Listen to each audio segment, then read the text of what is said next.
Live from the AM1310 WDPN studio, it's time for live and local sports talk. It's the Sam Bourquin Show. I'm ready. Give the show a call at 330-821-1310. Good call, meatball. Watch the Sam Bourquin Show on the AM1310 Facebook page, the Q92 YouTube page, and on X. This is the Sam Bourquin Show on AM1310 WDPN. Down that board, White in transition again. The lob. There's Bynum Thunder in the rack. Lined it back in there. Jumbo formation, and there he is. Harrison.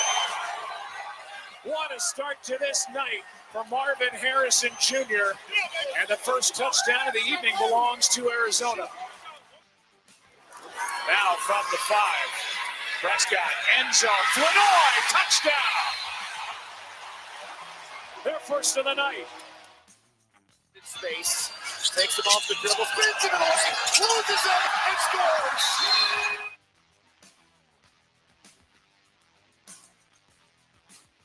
AM1310 WDPN. Welcome into the Sam Bourquin Show on a Tuesday afternoon. Not a bad day today. Not a bad day. Nice weather for the next couple of days. Looks like Friday we're going to pay for it, though. We'll keep our eyes on the forecast for high school football playoff action on Friday. Welcome in, everybody. Sam Bourquin here. Ryan Rainsberg on the other side of the glass.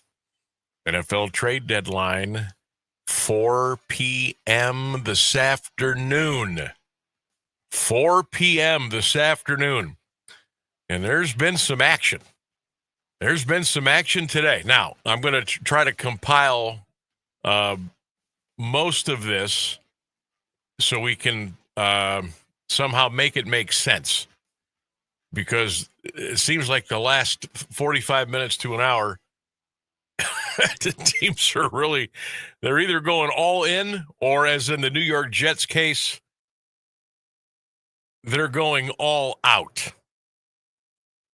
So,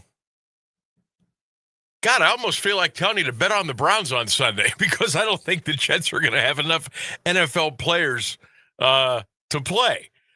But there's a lot going on. There's a lot going on right now. So, first of all, the rumors are heating up about Myles Garrett. And I've been very careful which what sources these are coming from, and some of it's a bunch of bull crap. Some of these people need to be taken off the internet and put outside on the patio. But it seems there is some smoke there. Again, we are 49 minutes away from the NFL trade deadline. I don't know. I don't know if Myles Garrett's still going to be on this team or not. I don't know. Now, they did make a move. The Browns did. This was about 45 minutes ago. Now, if anybody out there in the listening audience or the audience that is watching us on the live stream on WDPN Facebook, our X page, the Q92 Radio YouTube channel, and if anybody can tell me who Joe Tyron Shonika is. Apparently, he's on the Cleveland Browns. I never heard of this guy in my life. He has been traded to the Chicago Bears, and we got a 6th-round pick in return. Joe Tyron Shoinka, and a 7th-round pick from the Browns to the Bears. That's the last time I'll mention that trade, because it's about as insignificant as you can get. Now, what are the New York Jets doing today? Holy smokes. They are unloading anybody and everybody right now. And they're unloading some pretty high-priced players. First of all, the Cowboys are trading for Jets Pro Bowl defensive tackle Quinnen Williams, sending a 1st-round pick and some more picks to the Jets. That's courtesy of Ian Rappaport. Who else did the Jets move out today? The Colts are trading 2 first-round picks to the Jets for defensive back Sauce Gardner. So the Jets got rid of Quinnen Williams and Sauce Gardner within the last 2 hours. The guy's name is Sauce? Sauce. I love it. For a defensive back, I think that's a great name. That's so awesome. And he's really, really good. Like, he is really, really good. His parents knew exactly what they were doing. Right. The Raiders are trading wide receiver Jacoby Myers to Jacksonville in exchange for a 4th and a 6th-round pick. Those are the 3 big ones. There was a couple smaller ones earlier today. The Cowboys finalized the trade to acquire Bengals middle linebacker Logan Wilson. Some draft picks going to be swapped there as well. But the big 3, and most of them included the New York Jets today. And the Cowboys have been active trying to, I don't know what they're doing. They're 3-5-1. Okay. They got beat by the Arizona Cardinals last night. Cowboys aren't going anywhere. I'm not sure why they're like being buyers today. But it is Jerry Jones. So there's that. So NFL deadline comes to a close today at 4 o'clock. That's in 45 minutes from now. And could the Browns make a move at any minute? They most certainly could. I haven't seen within the last 7 minutes. The last time I checked and went through everywhere that I check was about 3:00. Well, it was right before it was about 3:07. And nothing since. Obviously, I've got alerts on my phone set up for the Browns, the Jets, the bad teams. Also from the Jets, Breece Hall says he wants to be traded, but he has not been moved yet. So don't forget now, 4 o'clock today, the NFL trade deadline will come and go. And we're hooked up into the sources here, so we'll let something breaks. We will get that to you, and especially if it's the Browns, we'll let you know. I find it hard to believe that the Browns wouldn't do anything except that meaningless deal that I told you about earlier in the show. How about the New York Jets? You talk about stockpiling capital. Yeah. Here's what they've got. This is what they've got and what they've got coming. This is just the Jets by themselves. 2025 first-round pick. 2025 Indianapolis first-round pick. 2026 Dallas second-round pick. 2027 their first-round pick. 2027 Indy's first-round pick. 2027 Dallas's first-round pick. They are stockpiling. So obviously they're playing the future game. They're playing the future game as well. The Vikings are trading T.J. Hockenson to the Packers in exchange for a 2026 fifth-round pick and cash considerations.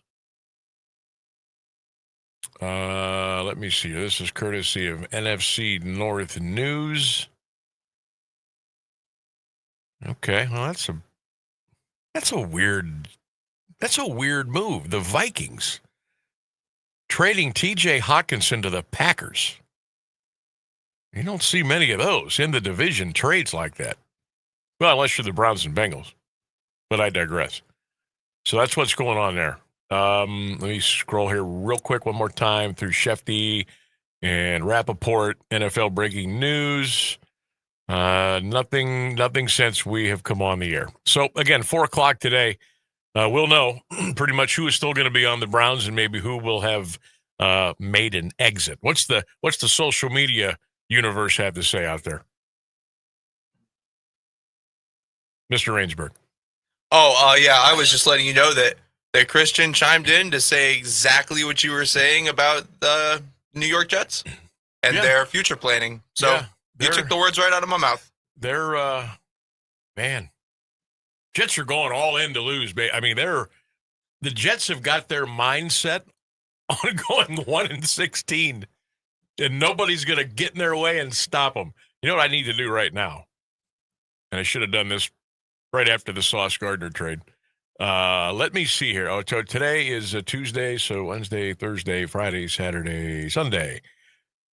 The Browns are only a 1.5-point favorite on the road at the Jets. I gotta believe that's gonna change once the experts and the sharps start making their moves a little bit. Okay, now the Browns are 2.5, so that's already moved a point. Okay, all right. So, wow, the Buckeyes are a 31-point favorite over Purdue this weekend. Unbelievable. That's how good Ohio State is. So we'll keep our eyes on that. I guess once you get this close to the trade deadline, the percentage or the possibility of like a big name or big names being dealt, I guess, kind of goes down a lot. Falcons trading tight end Kyle Pitts to the Buccaneers for 2 second-round picks. Ooh. Wow.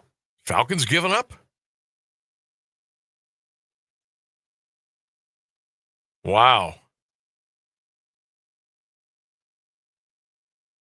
No, that can't be. That can't be. I'm taking that back. It's a good sort. I just don't believe that. They're not going to just give Kyle Pitts away for 2 second-round picks. They're not going to trade him to the Tampa Bay Buccaneers for crying out loud. So there's a lot of nonsense going out there too. So you got to be careful. But we'll keep our eyes and ears wide open. All right, Monday Night Football last night. Cardinals beat the Cowboys 27-7. Jacoby Brissett, my man, got the win last night for the Cardinals as they stopped their long losing streak. Good news for the Cavs. Looks like Darius Garland is going to be back and ready to roll tomorrow night as the Cavaliers take on Philly. It'll be good to have DG back in the lineup. College basketball last night. Our Ohio teams, Ohio State won. Akron won. Cleveland State lost. Kent State lost. Did you happen to see the score of the Ohio State game last night? They played IU-Indianapolis. So take that for what it's worth. Whenever you see a hyphen school or a dash school, usually means that they're usually not very good. And the Buckeyes were a 32-point favorite last night at tip-off down in Columbus. So it was an early game. It started right after we got off the air last night, about 6:30. So Ohio State wins last night. Did you see the score? 118-102. The first game of the year, Ohio State men's basketball team scored 118 points. That's a lot of points.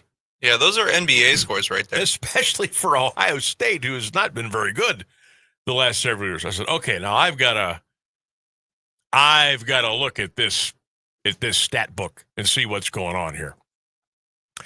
And the first thing I did, which is out of habit, I go to see the fouls committed, and then I look and see the free throws. But I'm thinking, okay, it's IU-Indy at Ohio State.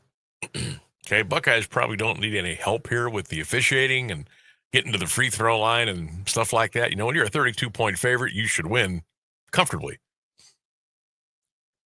The Ohio State men's basketball team last night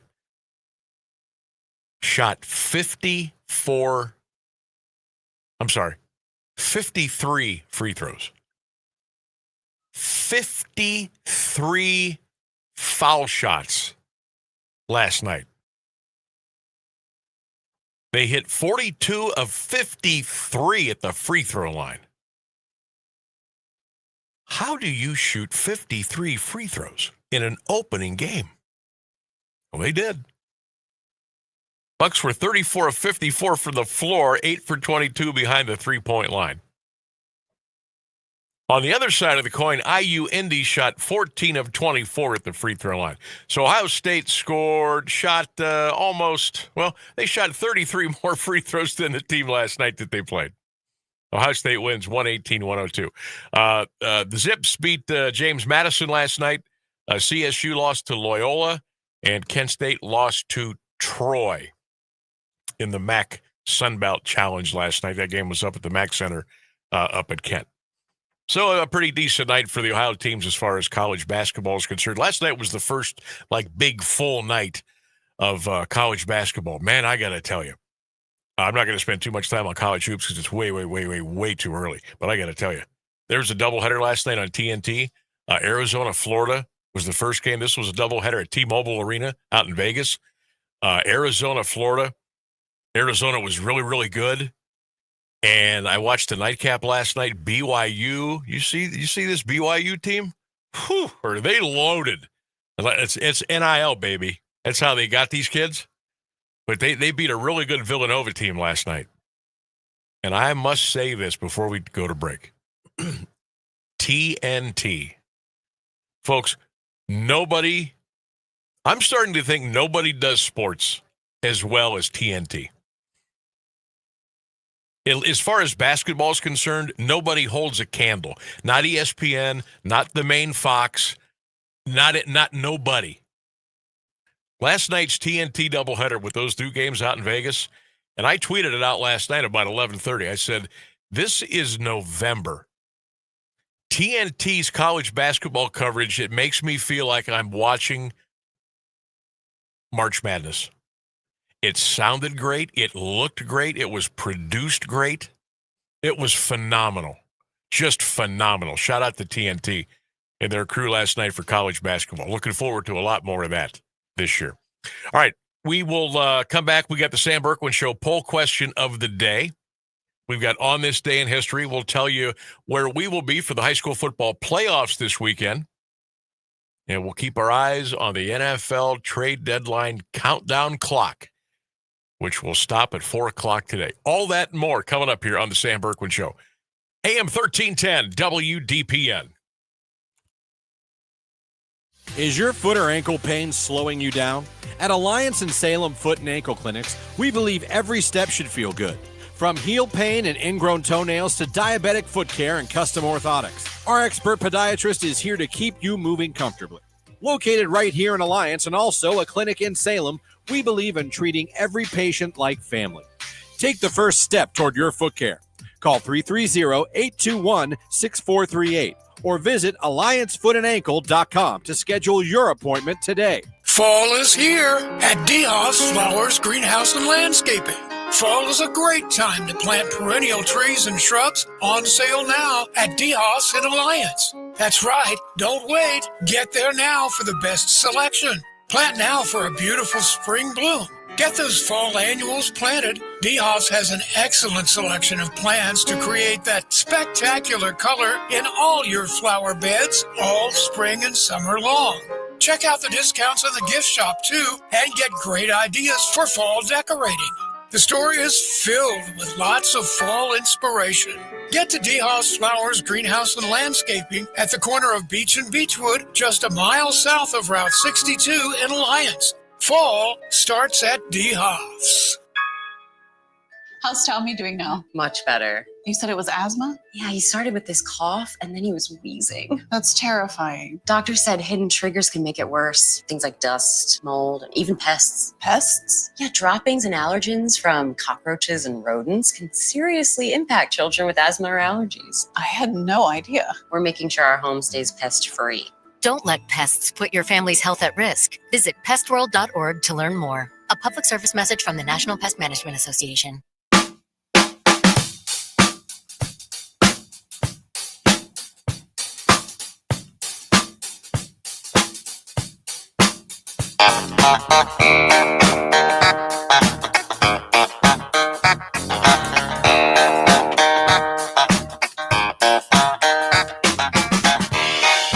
Welcome back to the Sam Bourquin Show, AM 1310 WDPN. We got our eyes on the NFL trade deadline tracker. If anything breaks, we'll have it for you ASAP.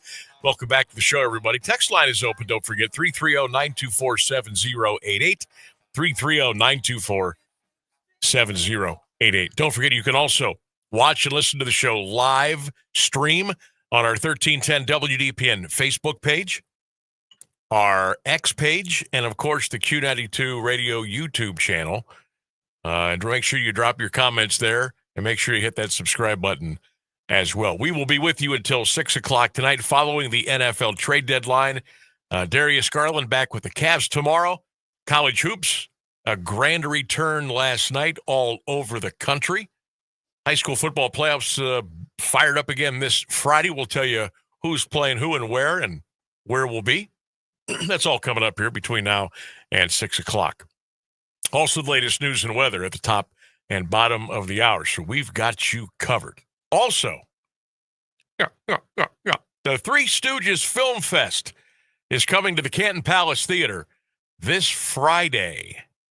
Doors open at 6:30. Showtime is at 7:30. You get a chance to win a pair of tickets to go see the Three Stooges Film Fest at the Palace this Friday. The Curly Shuffle on stage. You can also get your tickets at CantonPalaceTheater.org. All right, Rainsburg, what are we going to do? How are we going to give these tickets away?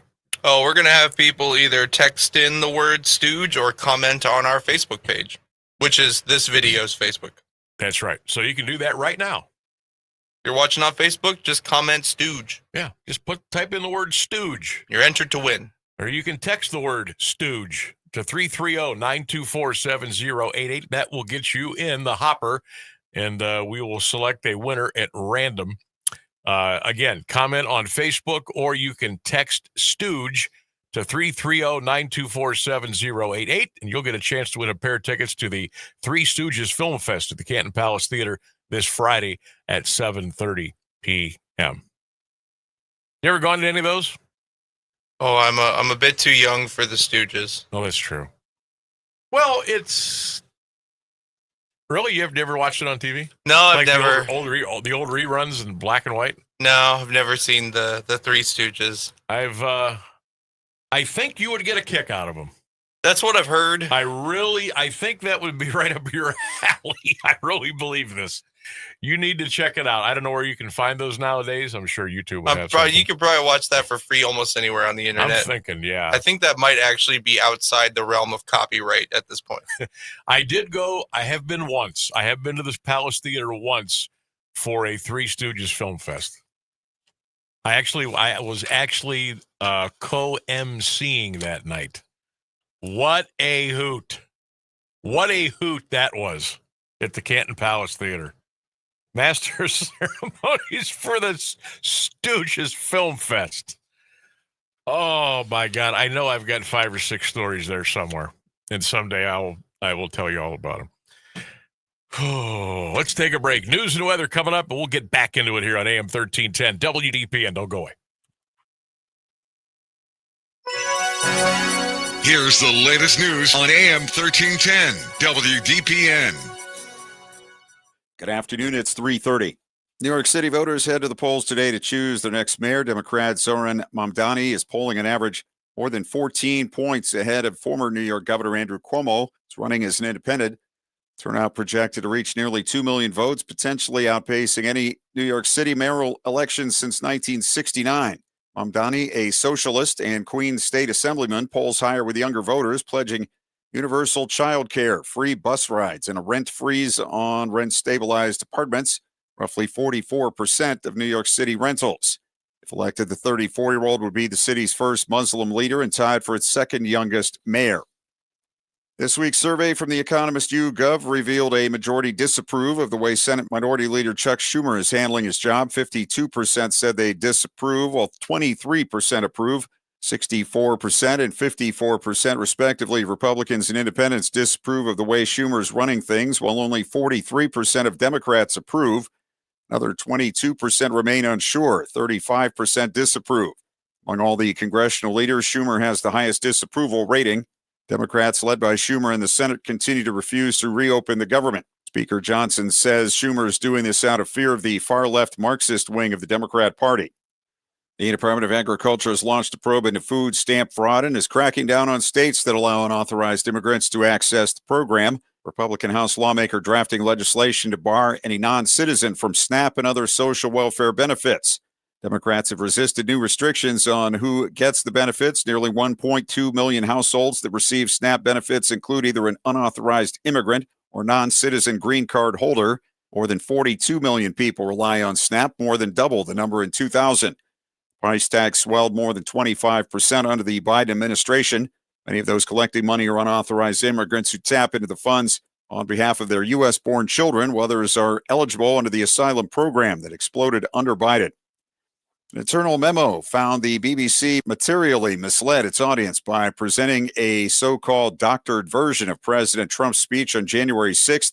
A Panorama special aired shortly before last year's election. The BBC, quote, mangled footage of the speech when the president actually told supporters to peacefully and patriotically make your voices heard. The program mashed comments imploring people to assemble outside the Capitol building with Trump's call to, quote, fight like hell, which he said 54 minutes later while discussing claims the 2020 election had been stolen. This was among the findings of a report by Michael Prescott, former independent external advisor to the broadcaster's Editorial Guidelines and Standards Committee into bias at the BBC. Prescott said he was in despair at inaction by BBC executives as his concerns were repeatedly dismissed or ignored. Despite the warnings, the BBC allowed the documentary to remain on its iPlayer streaming service for a year. 55 degrees at 3:33 for WDPN News. I'm Clint Marshall. Here's the Alliance Area Weather Forecast on AM 1310 WDPN. This afternoon, expecting mostly sunny skies, a high near 57. Tonight, partly cloudy, a low near 41. Wednesday, chance of showers in the afternoon, increasing clouds, breezy with winds 15 to 20 miles per hour, gusting to 35, a high near 62. Thursday, mostly sunny, a high 52. Friday, showers in the afternoon, a high near 60. That's your WDPN weather.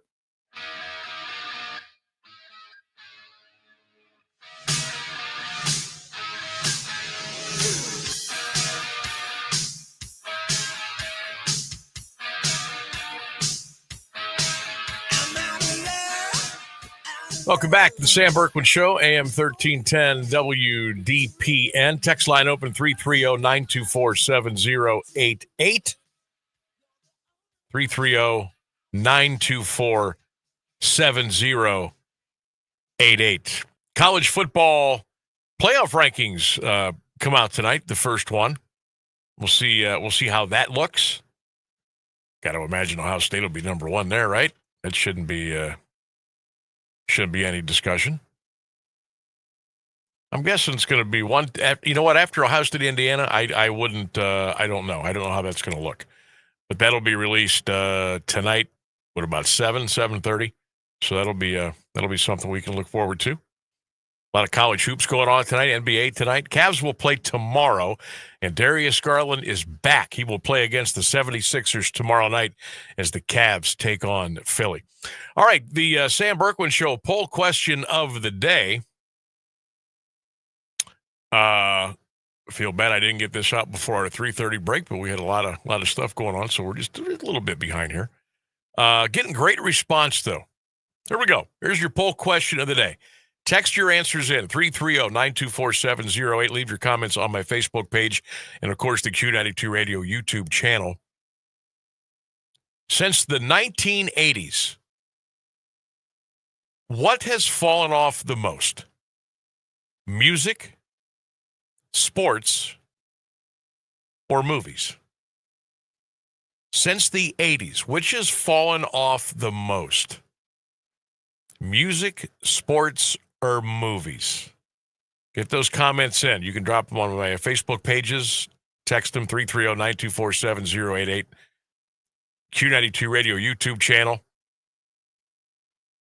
What's fallen off the most since the 80s? Music, sports, or movies? And you, if you want to explain why or why not, that's cool too. And, of course, we have those that have gone off the answer path and have put their own in. But you kind of expect that every time there's a poll question. That's just the way it is. John says, definitely the music has gotten worse. Michael says music. Scott says, Sam, your bankroll has fallen off. Yeah. Of course, there wasn't far to go there, but yeah, it has fallen off a little bit. Mary Jane says, movies have gotten worse since the 1980s. David says, movies and my hair. That's a good one. Dave says, this is a trick question. It's like all of them, right? Luis says, forget about music, sports, and movies. Common sense has fallen off since the 1980s. Mike says, politics in every corner. Yep, no doubt. Todd says, respect has fallen off. Lori, music, 1980s music was the best. Tyson says, movies have fallen off the most. Tom says, music, I'd say, but even that's mostly about changes in terrestrial radio. Still good stuff out there, but you got to really dig for it. That's, yeah, I'll go with that. What has fallen off the most for you since the 1980s? What has gone downhill the most? Music, sports, or movies? That's your poll question of the day. Get those answers in, and we'll relay those on the air. All right, Rainsburg, what do you say? What do you think? Of course, I know you haven't been around that long, but for you, I would say I would have to say what, since the year 2000 or maybe 1990s. I was born in 94, so okay, we'll 2000's probably a good, because I was 6. Okay, so what do you think's gone downhill the most? Music, sports, or movies? Just in your opinion, I know. In that time frame. I've been. You normally give me more time, so I was still kind of chewing on this one. Honestly, the more I look at it, the more I look at your world as a sports fan, I feel like the sports has probably fallen off the most, because they have just made everything more difficult for you guys. Yes. So I think, in general, it's probably sports. For me personally, I don't know. I don't think in my lifetime, movies and music, they've just become more niche. So mainstream has kind of fallen off a little bit with music and movies, but I think the heart of it's still there. You can still find great music and movies if you want to. It's just a little harder to find. Interesting. Carolina Panthers are releasing quarterback Hendon Hooker, by the way. Great last name. Right? Great last name. So we got a Sauce and we got a Hooker so far that's been moved today in the NFL trade deadline. That one's really good out of context. Whew. 3:41 is your time. We got 19 minutes, tick, tick, tick, tick, tick, left until the NFL trade deadline comes and goes. Been real quiet up in Cleveland today. Real quiet for the Cleveland Browns.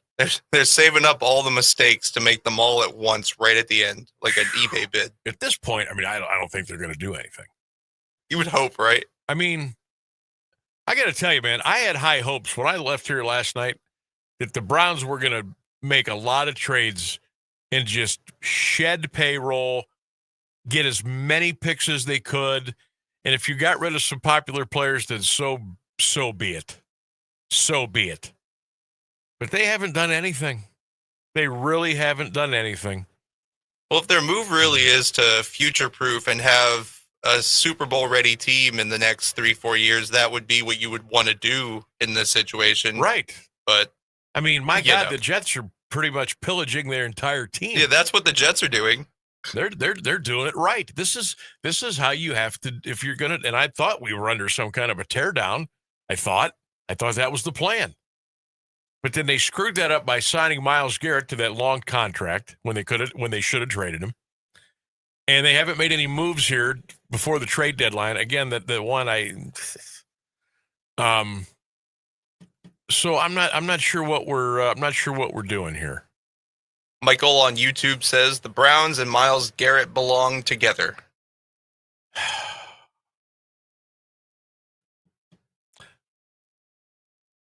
I don't know. I feel bad when I say stuff about Myles Garrett. Look, I don't have to apologize to anybody. I'm not a Myles Garrett fan. I'm just not. And if you want to fight me on that, that's okay. You want to have a discussion on that, that's okay. I am not a Myles Garrett fan. Is he a physical specimen? Sure he is. Is he a really good defensive end? Yeah.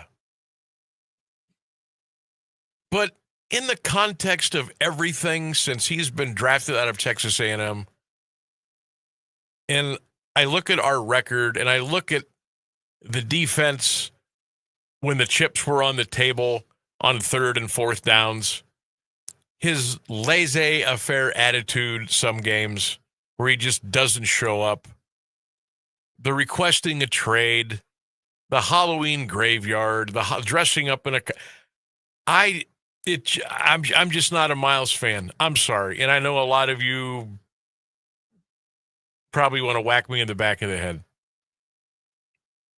I'm just not a Myles guy. I'm not saying he's not well, we throw the word great around. I guess he's a great player. What have we won with Myles Garrett? What have we done with Myles Garrett? Nothing. Absolutely nothing. One playoff win at an empty stadium in Pittsburgh, and that's because we had Baker Mayfield. I'm just not a Myles guy. Not. And I really wish they would have traded him when he requested it, and I really wish they were going to move him before the trade deadline. But that's 14 minutes away, and that's not going to happen. And I'm going to stand pat on that. I am not going to back off of that. That's how I feel, and that's it. Again, if you want to discuss, 330-924-7088. Drop your comments if you want to talk with me about that.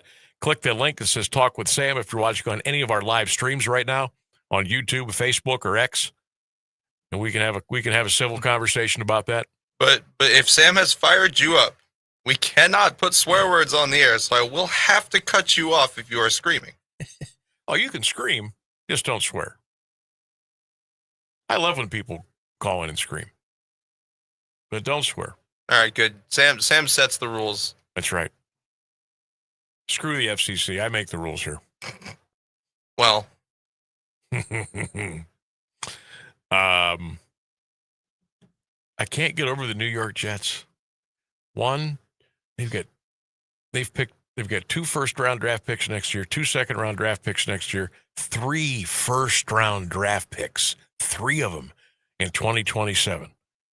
Now, we could have had those. If they can get in a situation where they have a competent general manager, to steal a buzzword from the Cleveland Browns, a competent collaborative effort, and a group that's going to let the people do their work and do their thing and make wise decisions, this could set the New York Jets up to be pretty decent in the next 3 to 4 years. This is how you do a full teardown to the studs. This is how you do it. Look, they're 1-7 already. This is how you do it. Anybody that's good, you move them. You move them out. You get out from underneath the money. You stockpile first, second, third round draft picks. Most of them you will use. Most of them you will use on players. Some you will use in a trade. You've got resources that you can, package, put a couple of picks together, and you might get somebody to bite. The New York Jets, for as bad as an organization as they are, they are. This is how you do it. This is how you do it. This is how you prepare for the future. This is how you get picks. This is how you move things around. This is how you give a little relief to your salary cap. This is how you do it. Now, you got to hit on your picks. You got to make good decisions. You may have to make a wise trade or two, or a wise free agent acquisition or two or three in the next 2, 3, 4 years. But that's how you do it. And if you hit on those three things right there, even the New York Jets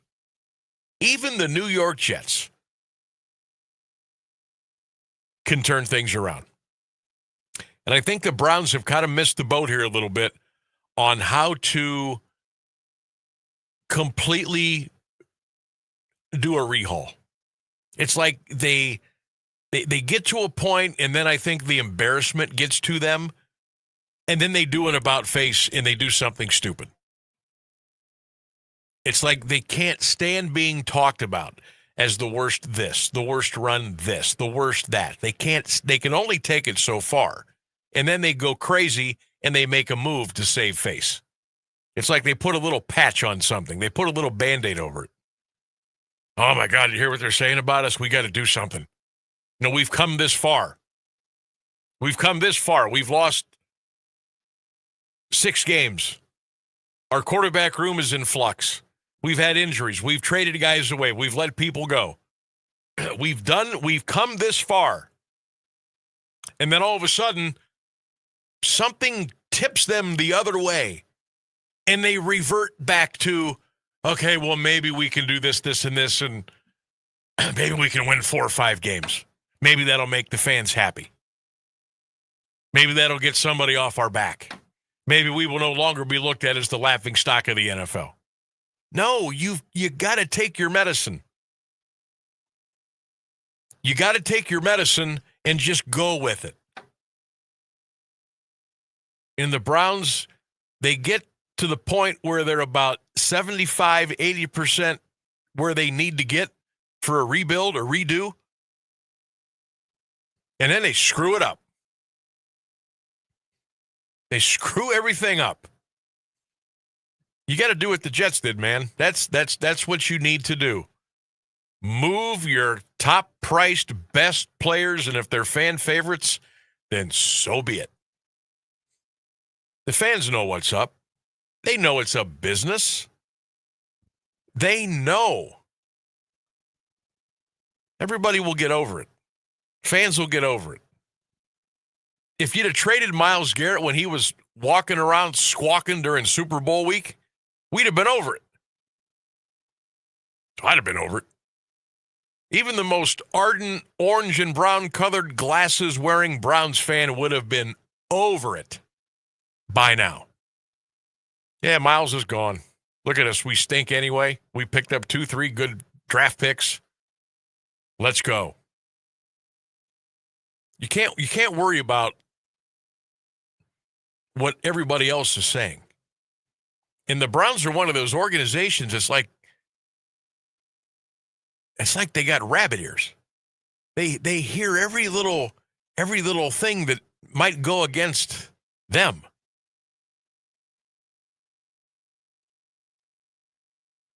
If you're going to do a rebuild, you got to tear it down to the dirt. All the way, lose along the way, create some cap space, stock as many draft picks as you can, and put yourself in a position, and then go to work. I'd like to say that I'm not shocked that they haven't done anything today. I'm just checking everything now here. One more time before we get to the top of the hour.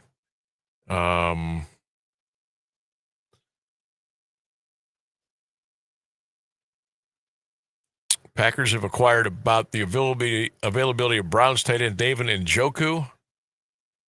The Browns were previously reported by Adam Schefter over the weekend to not be interested in moving Njoku in less than an hour ago. All right, that is strictly rumor. I haven't seen anything here in the last 15, 20 minutes. But the Jets are going all in on stinking out the joint. And they're getting there. They got a plan. They got a plan. Whether they have the right people in place to make that plan work, to make everything come to fruition, that I don't know. But that's how you do it. All right, 3:53 is the time. You're on the Sam Bourquin Show. AM 1310 WDPN. Text line open 330-924-7088. We'll come back with more. Stay with us. Donnie Iris and the Cruisers. Saturday, November 8th at the historic Canton Palace Theater. Donnie Iris and the Cruisers with special guests Beauty and the Beat and drummer Joe Vitale. It's a show you won't want to miss. Join Donnie Iris and the Cruisers for an unforgettable night, November 8th at the Canton Palace Theater. Tickets on sale now at cantonpalacetheater.org. We are the keepers of the wild, America's original and most invested conservationists. For more than 80 years, we've been committed to conserving wildlife and the natural landscapes that define our nation. From rugged alpine ridgelines to peaceful tall grass prairies, we've supported the conservation of more than 36 million acres of American wildlands. Our funding has led to cleaner water, fresher air, and improved wildlife habitat. From abundant fish and waterfowl populations to robust deer and elk herds, nothing is more important than maintaining wild spaces for adventurers to explore and wildlife to thrive. We are America's hunters and target shooters, stewards of the American outdoors. America's hunters and target shooters, along with firearm, ammunition, and archery manufacturers, have invested more than $46 billion to help state fish and wildlife agencies manage and protect wildlife and wildlands across America. For more information, visit outdoorstewards.org. Of all the ways to get ahead in life, we're one of them, and we're legal. The John Tesh Radio Show. I'm John Tesh, and we couldn't be happier about bringing you intelligence for your life every day. We have a room full of researchers gathering the information and ideas you need to make your life simpler and better, and to make you the smartest person in the room. You're just trying to be better. We're just trying to help. The John Tesh Radio Show. Join me for music and intelligence for your life, 10 to 3, Monday through Saturday, only on AM 1310 WDPN. It's intelligence for your life.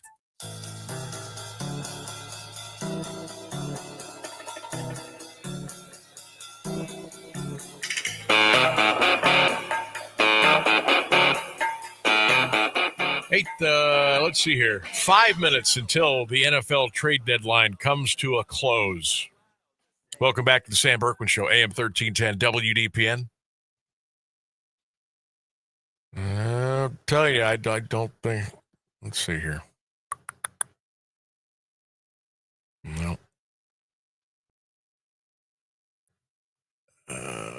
Baseball note, Padres starting pitcher Yu Darvish has announced that he will miss the entire 2026 season. Wow. Undergoing surgery to repair his flexor tendon and an internal brace attached to his UCL. Oh God. I hope he does all right. Yeah, so he's already out for the year. By the way, if you were wondering, if the NFL playoffs started today, and I know we've got 8 more weeks to go, a lot can happen. Right now, how about this? The number 1 seed in the AFC would be the Indianapolis Colts. Wow. Number 1 seed in the NFC would be the Philadelphia Eagles. Your wild card matchup would be Jacksonville at New England, the Chargers at the Broncos, and the Bills at the Steelers. In the NFC, Detroit would be at Tampa, San Francisco at Seattle, and the Rams would be at the Packers. That's if the playoffs would start today. Again, your teams with the byes, the Colts in the AFC and the Eagles in the NFC.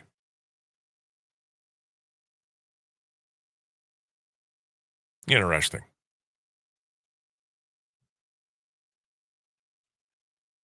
NFL trade deadline coming to a close in T-minus 3 minutes from now. Now, I assume some things could happen right at the deadline, and maybe some of those wouldn't be announced until a little bit after 4 o'clock today. But right now, it looks like where we are is where we are going to be. So the Browns basically did nothing today. Jets were very active. Cowboys were active. And the Browns play the Jets on Sunday. 1 o'clock in East Rutherford. That'll be big fun. That'll be big fun. Yeah, you know what? I have a question. Where is Andrew Berry? Is this guy going to come out and say anything? Is he going to address at least the local Cleveland Browns media?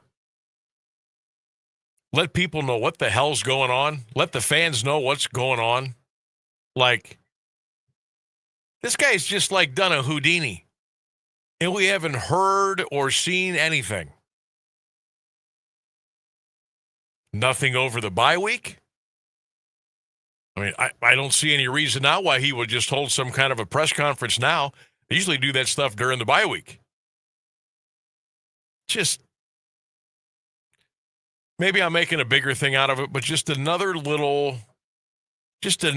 thing, the way that the Cleveland Browns and their organization and their brass, they don't give a flip about you. They don't care.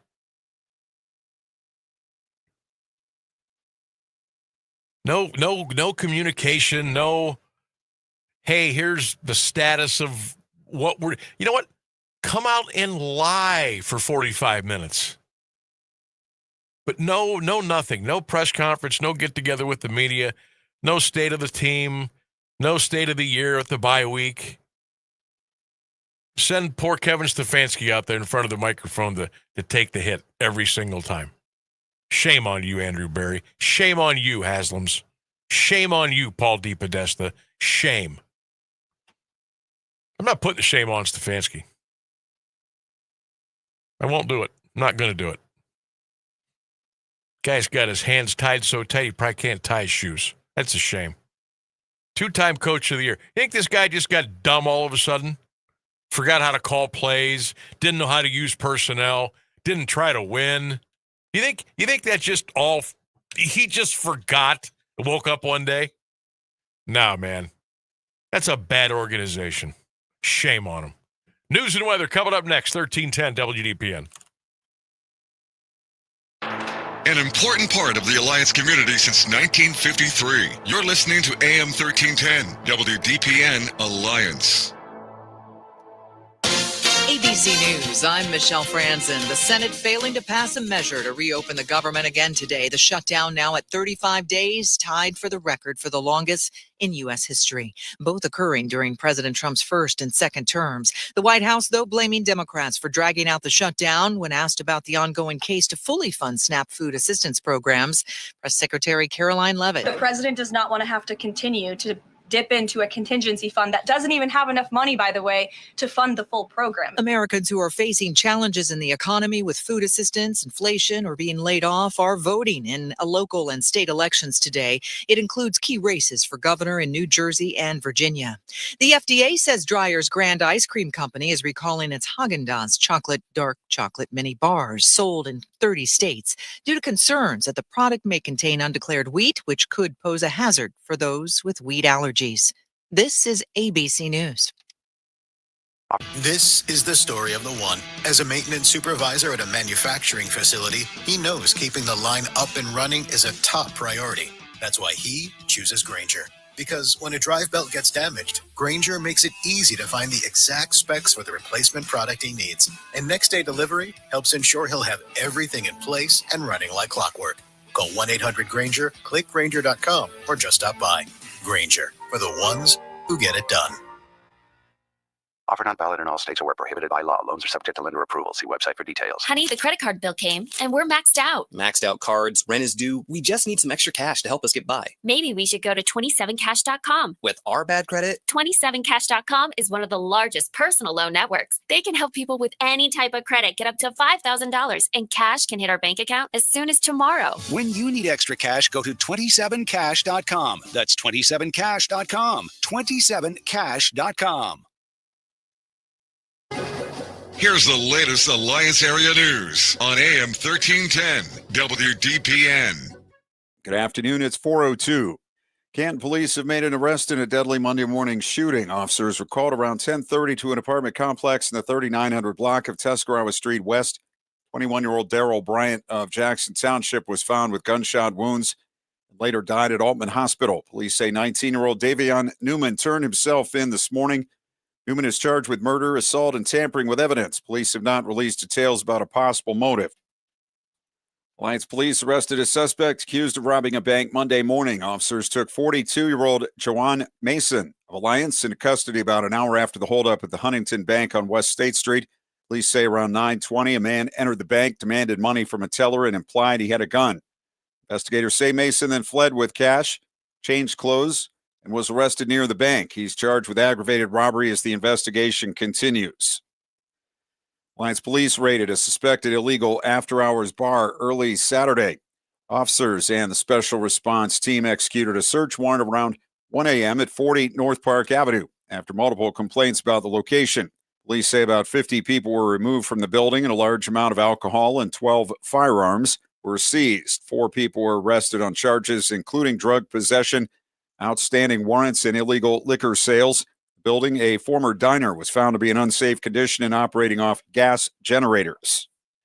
A Louisville-based manufacturer is moving to Alliance. Salco Machine will relocate from its Victory Avenue Northeast address to the former Terry's Tire Town facility on West Main Street. Jeff Zuckel is co-owner of Crucible Industries, which purchased Salco in August. The current facility, we're in 7,000 square feet. It will not allow me to expand to add fabrication, powder coating, and more machinery. So this is a 28,000 square foot building, so it'll allow us to expand and add services to our existing customers. Salco employs 7 people, but plans to add up to 25 jobs over the next 3 years. Monday, City Council approved an $840,000 UDAG loan agreement with Crucible. Salco is expected to open in March or April. Body found inside a burned mobile home in Tuscarawas County has been identified. The county coroner's office said the victim was 38-year-old Samuel Crawford of Massillon. Firefighters responded to the 2900 block of Von Kennel Drive Northwest late Friday. Body of the man and a dog were found inside the trailer. Crawford's body was sent to the Cuyahoga County Medical Examiner's Office for an autopsy. Cause of the fire has not been determined. State Fire Marshal's office is investigating. Stark County voters will see several local issues on today's ballot. County Board of Developmental Disabilities asking for a $1.6 million continuous levy, raise more than $21 million a year. Canton voters will decide on a $4.5 million parks replacement levy. Louisville has a charter amendment and a natural gas aggregation issue. Renewals for current expenses are sought in Magnolia and Waynesburg, while one for senior citizen services is before voters in Minerva. School districts, including Canton Local, Jackson, Louisville, and Sandy Valley, are seeking replacement or renewal of levies. Lake, Lexington, Marlboro, and Plain Townships among those seeking approval of police, fire, and or road levies. Former Canton Mayor Sam Persis has died. He was 83. Persis served 2 terms from 1984 to 1991. Central Catholic High School graduate, also served as clerk of city council, income tax director, and deputy auditor. Persis is credited for, among other things, construction of the downtown hotel that is now the Doubletree by Hilton, and the attraction of indoor soccer and minor league baseball teams to the city. He was defeated by Richard Watkins in 1990. After his political career, Persis taught political science classes at Kent State University's New Philadelphia branch and served many volunteer organizations. Louisville City Council Monday gave initial approval to user fee and employee pay ordinances for next year. WDPN's David Scherer reports. Rates will increase by 4% to $34.03 for water and $35.42 for sewer for a 500 cubic feet of water usage. And production of video footage from body-worn or surveillance cameras can cost up to $750 per request as set by the Ohio Revised Code. Employees not covered by a union or an employment contract will receive a 3% increase in hourly pay, and firefighter ranks are set at 3 captains, 2 lieutenants, and 28 firefighters, all part-time. The 2026 appropriation budget is plus $22 million. All 3 measures will be the subject of public hearings at the November 16th, 7 p.m. meeting. 55 degrees at 4:07. This is the local edition of WDPN News. I'm Clint Marshall. This WDPN weather is brought to you by Canterbury Villa of Alliance, where your loved ones become family. Schedule a free visit today by calling 330-821-4000. Mostly sunny skies in the forecast for this afternoon, a high near 57 degrees. Tonight, partly cloudy, a low 41. Wednesday, a chance of afternoon showers, increase in clouds, breezy. Winds 15 to 20 miles per hour with gusts as high as 35. Wednesday's high 62. Thursday, mostly sunny, a high 52. Friday, afternoon showers, a high near 60. That's your WDPN weather. Send your loved ones to a place that cares and a place that they can trust. They'll find a place that feels like home at Canterbury Villa in Alliance. They will provide the highest level of care to their residents when it comes to skilled nursing, rehabilitation, long-term care, and Alzheimer's care. At Canterbury Villa, your loved ones become family. Located on Freshley Avenue, schedule a free visit today by calling 330-821-4000 and ask for Samantha Nutter. At Canterbury Villa, they walk the talk. Live from the AM1310 WDPN studio, it's time for live and local sports talk. It's the Sam Bourquin Show. I'm ready. Give the show a call at 330-821-1310. Good call, meatball. Watch the Sam Bourquin Show on the AM1310 Facebook page, the Q92 YouTube page, and on X. This is the Sam Bourquin Show on AM1310 WDPN. Grab down that board. Viking transition again. The lob. There's Bynum Thunder in the rack. The lineman back in there. Jumbo formation, and there he is. Harrison. What a start to this night for Marvin Harrison Jr. And the first touchdown of the evening belongs to Arizona. Now from the 5. Prescott, end zone. Flournoy, touchdown. Their first of the night. Space. Takes him off the dribble, spins it away, loses it, and scores. Well, happy NFL trade deadline day. It's 4:10. It's come to a close. And the Browns made one piddly poo move today. They traded defensive end Joe Tyron Shoyinka. And a 2026 7th-round pick from Philadelphia via Jacksonville. The Browns get a 2026 pick from the Chicago Bears. Well done, Andrew Berry. Well done. God, you guys are killing it today. Way to be awesome. Welcome back to the Sam Bourquin Show, 1310 WDPN. You can watch and listen to us live on the WDPN Facebook page, our X page, Q92 Radio YouTube channel. While you're there, make sure you hit that subscribe button. Go ahead and just hit, right there. Hit that subscribe button. There you go. Appreciate that. Sammy B here, Ryan Rainsberg on the other side of the glass. We're with you until 6 o'clock. Text line open 330-924-7088.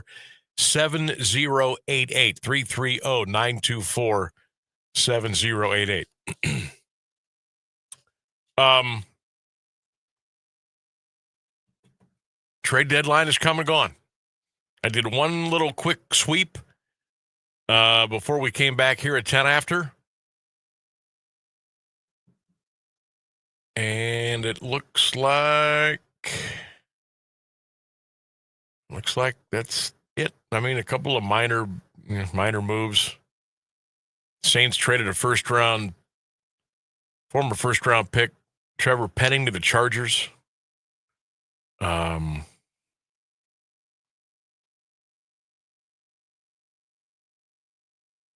it.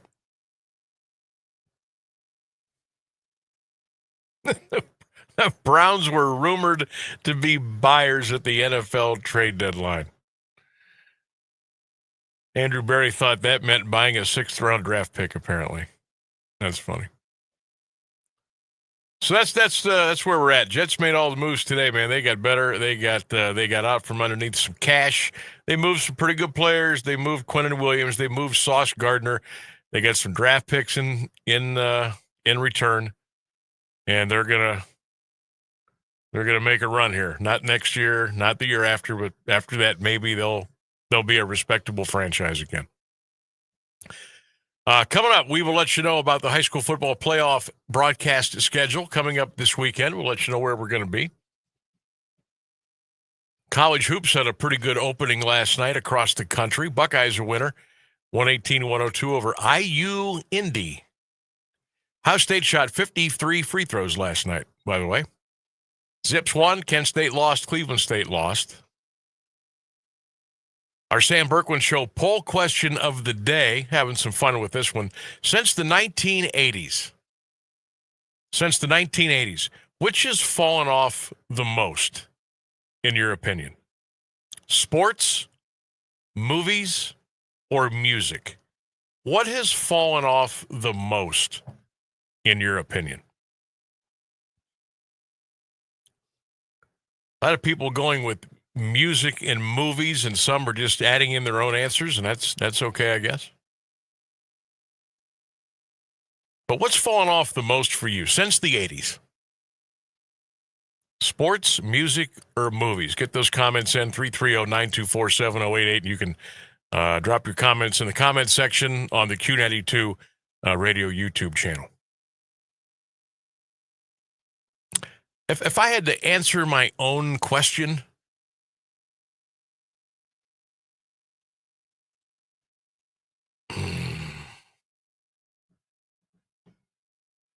I guess I would go with music.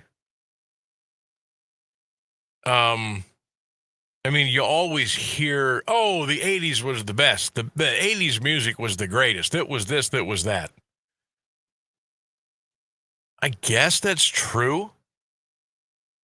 I mean, there's been some decent music put out since the 90s and the 2000s. Here we are in 2025. We've had 25 years since 2000 of music. Now, some of it is, quite frankly, I don't know how it was ever made. But yeah, I guess I would go with music. Sports, to me, it has gotten different. I know a whole lot more now than I did in the 80s. Nudge, nudge, wink, wink. So my look on sports now is completely different than it used to be, especially as a fan. We'll just kind of leave that there. We'll leave that there. The movies, I mean, gosh, with, better equipment and CGI and people doing their own stunts nowadays. But have you ever thought, like, if you could look at the entire world library of movies that have ever been made, how many of them really have a different plot? How many of the same kinds of movies have been made? Just different titles. Different actors and actresses most of the time. Different directors, some same producers. But the plot, the same. It's just a little different twist, a little different way of the movie to be presented. I mean, seriously, how many movies can you have when a group of teenagers get stranded in a building out in the middle of nowhere and get chopped up. I mean, how many different ways could you present that? How many? How many different times can you have a movie where somebody becomes taken over by an evil something, a possession? How many times? Look at The Exorcist. How many knockoffs of The Exorcist have come out?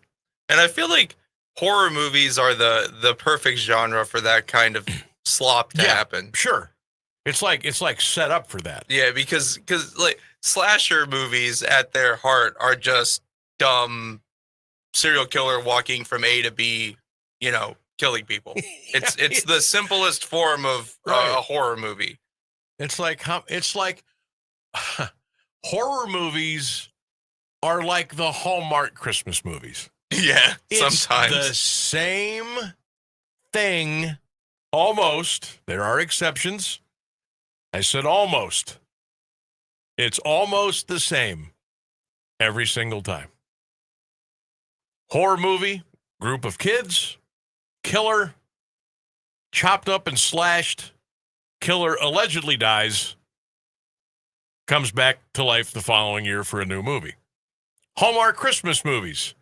Joey and Susie meet at the beginning of the movie. Joey doesn't like Susie. Susie likes Joey.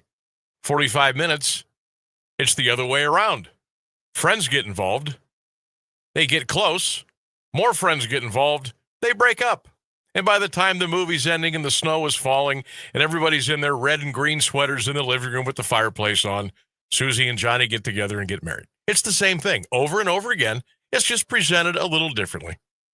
Different actors and actresses, same idea, same plot, same everything.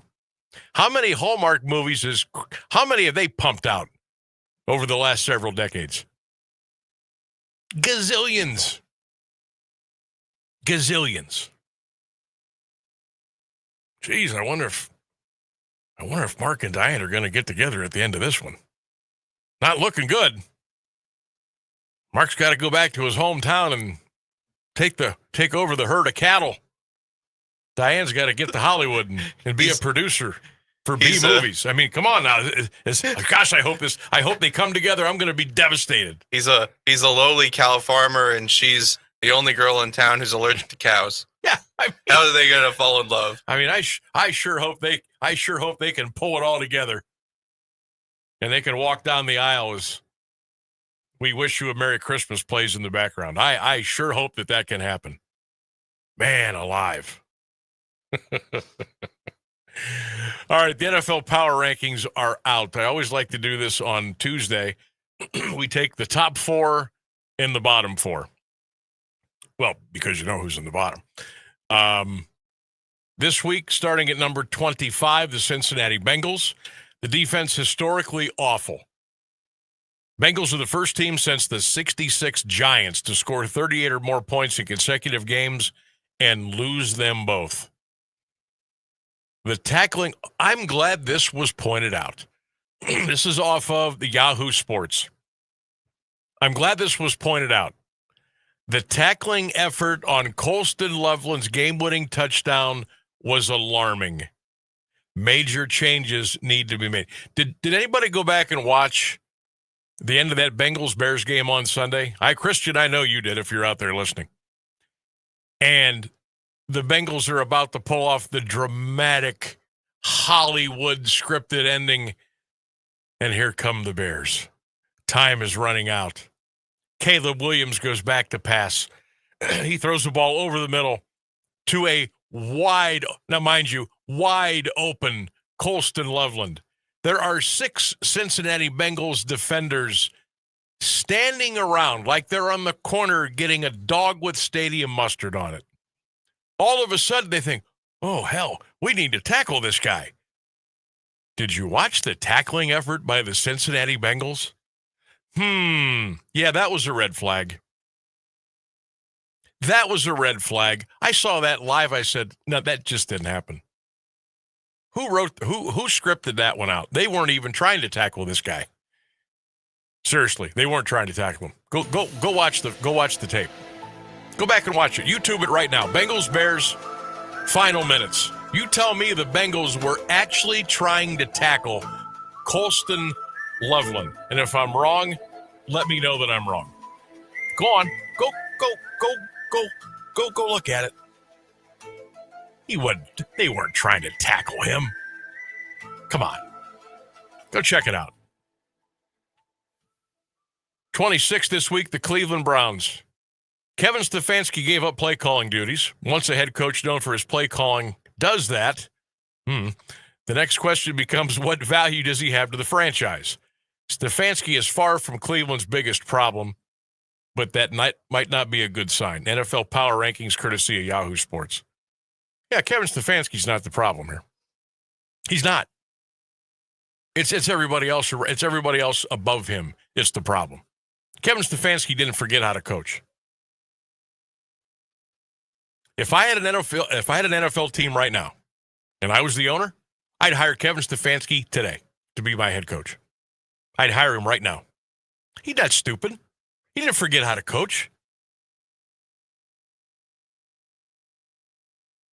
I'd hire him today, and I'd win. 27th this week, the New York Giants. The football Giants are 2-7. Now that the buzz has subsided over the Jackson Dart era, do we check on whether head coach Brian Daboll and general manager Joe Schoen are in trouble? A 2-7 record with some excitement from Dart doesn't seem like much tangible progress. 28th this week is the Las Vegas Raiders. They are 2-6. Says Brock Bowers has the potential to be one of the greatest tight ends ever. He reminded us all on Sunday when he had 3 touchdowns and 127 yards. The Raiders better not waste this generational talent. And your top 4 of the NFL Power Rankings before we get to break. Number 4 this week, the Indianapolis Colts. Number 3, the Kansas City Chiefs, who are 5-4. Losing to Buffalo isn't a terrible outcome, but the Chiefs now have 2 more losses than the Bills and won't have the head-to-head tiebreaker either. KC has and can win in January in Buffalo, but that doesn't mean it's going to be an easy assignment. Second this week in the NFL Power Rankings, the Buffalo Bills.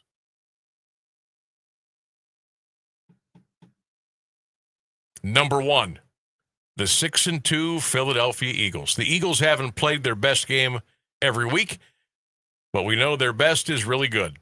And presumably, that will happen more often as the season goes on. This is still a championship-level roster during the season in which it's hard to trust any team at this point. Philly, number 1 in your NFL Power Rankings. The Browns this week come in at number 26. The New York Jets are dead last at 32. Meanwhile, the NFL trade deadline is come and gone. Browns did basically nothing today. They traded defensive lineman Joe Tyron Shoyinka.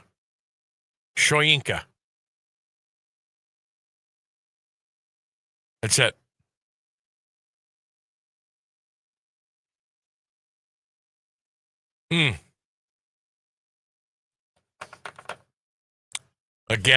Once again, the Cleveland Browns have dropped the ball.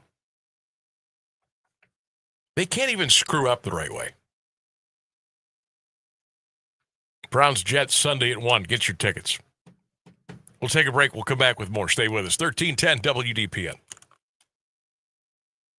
Is your foot or ankle pain slowing you down? At Alliance and Salem Foot and Ankle Clinics, we believe every step should feel good. From heel pain and ingrown toenails to diabetic foot care and custom orthotics, our expert podiatrist is here to keep you moving comfortably. Located right here in Alliance and also a clinic in Salem, we believe in treating every patient like family. Take the first step toward your foot care. Call 330-821-6438 or visit AllianceFootAndAnkle.com to schedule your appointment today. You've always enjoyed an active lifestyle, hiking with family, resort vacations, the occasional trip to the spa, and nights out with friends at your favorite restaurants. You want and need your lifestyle to follow you into your retirement years. Now, imagine a place with peaceful surroundings, resort amenities, and easy access to city life. It's just around the corner at Copeland Oaks. Copeland Oaks has earned a reputation as more than a retirement destination, but also a place to call home. An independent consultant for senior living rated Copeland Oaks with a perfect score, and it's easy to see why. Maintain your lifestyle on the beautiful Copeland Oaks campus with all the amenities you love, and if you need it down the road, assistance is there. Keep living your life to its fullest at Copeland Oaks, your all-inclusive senior living resort. Visit CopelandOaks.com for more information. That's CopelandOaks.com. Donnie Iris and the Cruisers. Saturday, November 8th at the historic Canton Palace Theater.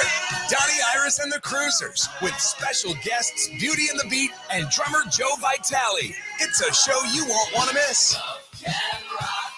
Join Donnie Iris and the Cruisers for an unforgettable night, November 8th at the Canton Palace Theater. Tickets on sale now at CantonPalaceTheater.org.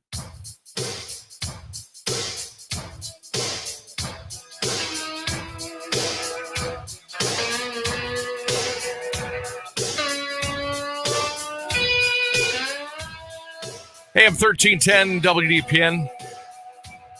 Welcome back to the Sam Bourquin Show. We'll be with you until 6 o'clock tonight. Houston Texans head coach Bill O'Brien spoke to the media a couple of hours ago. I just sent a little audio clip over to Rainsburg. I'm going to have him call that up here in a couple of minutes. I thought that was pretty interesting. I mean, yeah, things are bad in New York. They're bad in Cleveland. They're bad in Houston. And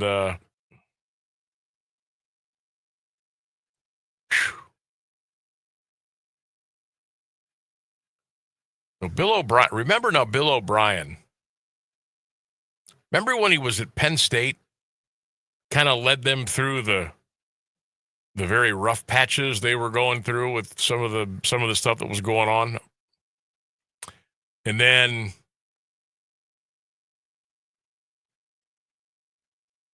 he was in the NFL for a little while. Now he's with the Boston College Eagles in college. Obviously, Boston College in college. And they're 1-8, and they had their press conference today, and he just went off on a media member. We'll have that for you coming up here in a little bit. Text line open 330-924-7088, 330-924-7088. Browns pretty much stood pat today. Jets did not. Traded Quinnen Williams. They traded Sauce Gardner. Got a lot of pretty good draft picks back in return. They're going all in to be bad, which is exactly what the Cleveland Browns should have been doing. They should be doing, but they didn't, and they're not. Sam, the Browns are the Northwestern Wildcats of the NFL. Amen. All right. High school football this weekend. We'll tell you our broadcast schedule. I'm going to run down some of the big games in the other regions and divisions as well as we get into round two. And we'll let you know where the 1310 WDPN and Q92 sports microphones will be this weekend. We'll get into all that when we return. It's the Sam Bourquin Show on a Tuesday on AM 1310 WDPN.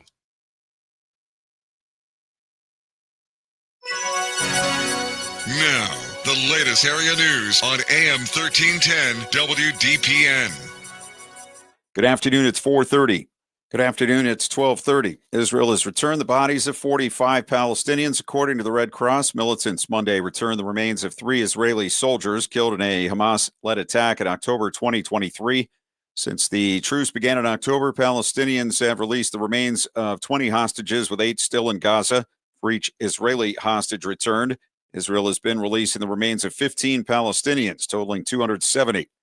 Former President George W. Bush says Dick Cheney was a decent, honorable man whose death is a loss to the nation. Cheney's family says he died Monday of complications of pneumonia and cardiac and vascular disease at age 84. Bush said Tuesday history will remember his vice president as among the finest public servants of his generation. He led the armed forces as defense chief during the Persian Gulf War under President George H.W. Bush before returning to public life as vice president for his son. New York City voters choosing their next mayor, Zoran Mamdani, faces former Governor Andrew Cuomo in a generational battle between Democrats. A victory for Mamdani would give the city its first Muslim mayor and its youngest leader in generations, while giving socialism one of the most visible political perches in America. Cuomo resigned as governor over a barrage of sexual harassment allegations 4 years ago. Polls close at 9 o'clock. After nudging his friend to speak with a reporter, former FBI Director James Comey reviewed the resulting story and told him he did, quote, pretty good. According to personal emails released by the Department of Justice, emails and text messages included in a DOJ court filing shed light on Daniel Richman, law professor Comey hired as a special government employee. Richman then received a top-secret security clearance. Comey was indicted for falsely claiming during his September 2020 testimony he did not authorize, quote, someone else at the FBI to be an anonymous source in news reports regarding an investigation into Hillary Clinton, as well as obstructing a congressional investigation. Federal prosecutors wrote Monday the correspondence demonstrates Richmond corresponded extensively with members of the media regarding or on behalf of the defendant, including in an anonymous capacity. Illinois Governor J.B. Pritzker being called out as an illegal alien is accused of killing a local elected official and his wife last week. 34-year-old Edwin Pacheco Meza of Honduras was driving a van when he crossed the center lane October 24th and struck 71-year-old Michael Clayton and 66-year-old Gail Clayton. Pacheco Meza was driving with 18-year-old illegal alien Juan Morales Martinez of Guatemala across the border in December 2023. Illinois State Representative Adam Nimberg called Pritzker insane for his continued support of sanctuary policies despite cases like the Claytons, saying Pritzker and Illinois Democrats are to blame for the loss of life. Worker rescued from beneath rubble inside a medieval tower in Italy's capital has died. The tower partially collapsed during renovation work. The man died shortly after workers used cranes and drones to reach him late Monday. 3 other workers were rescued unharmed. The Torre dei Conti, built in the 13th century, has been undergoing restoration since June. It's been closed since 2007. Italian prosecutors are investigating possible charges. 54 degrees at 4:33 for WDPN News. I'm Clint Marshall. Now, the Alliance Area Weather Forecast on AM 1310 WDPN. Mostly sunny skies this afternoon. A high expected near 57 degrees. Tonight, partly cloudy, a low near 41. On Wednesday, a chance of afternoon showers, increasing clouds, breezy, with winds 15 to 20 miles per hour, gusting as high as 35, a high near 62. Thursday, mostly sunny, a high near 52. Friday, showers in the afternoon, a high near 60. That's your WDPN weather.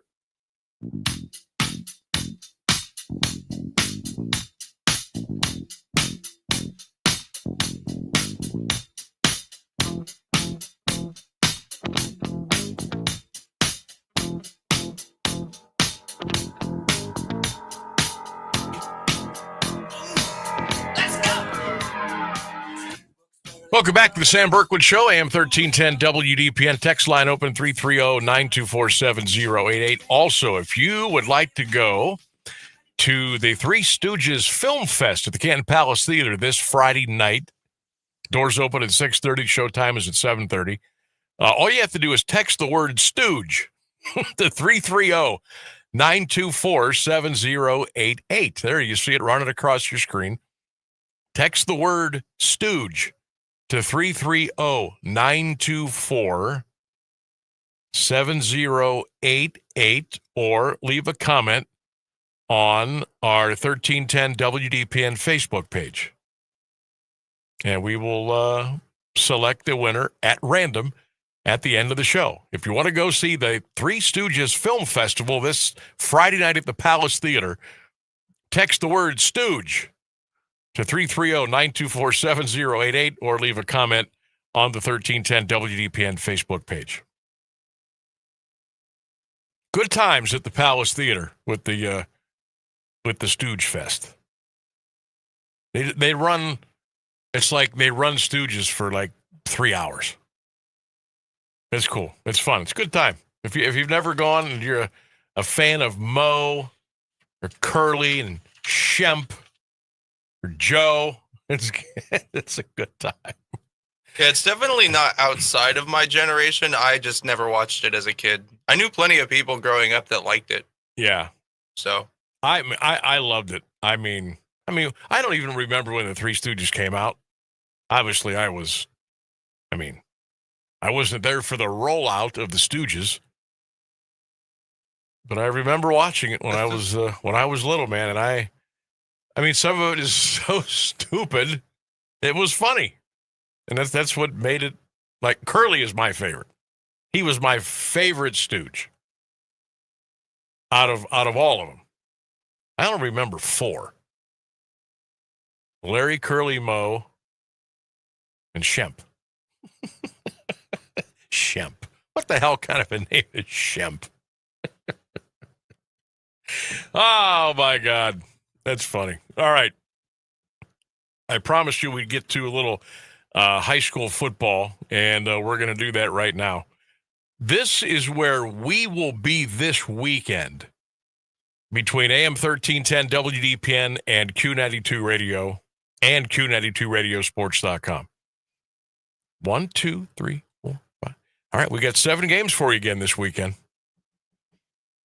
Friday night, Q92, North Canton Hoover at Massillon. On 1310 WDPN, Norton at West Branch. Streaming at Q92radiosports.com. Medina at Canton McKinley. Jackson at Mentor. Greene at Austintown Fitch. Hudson at Lake. East Canton at Fairport Harding.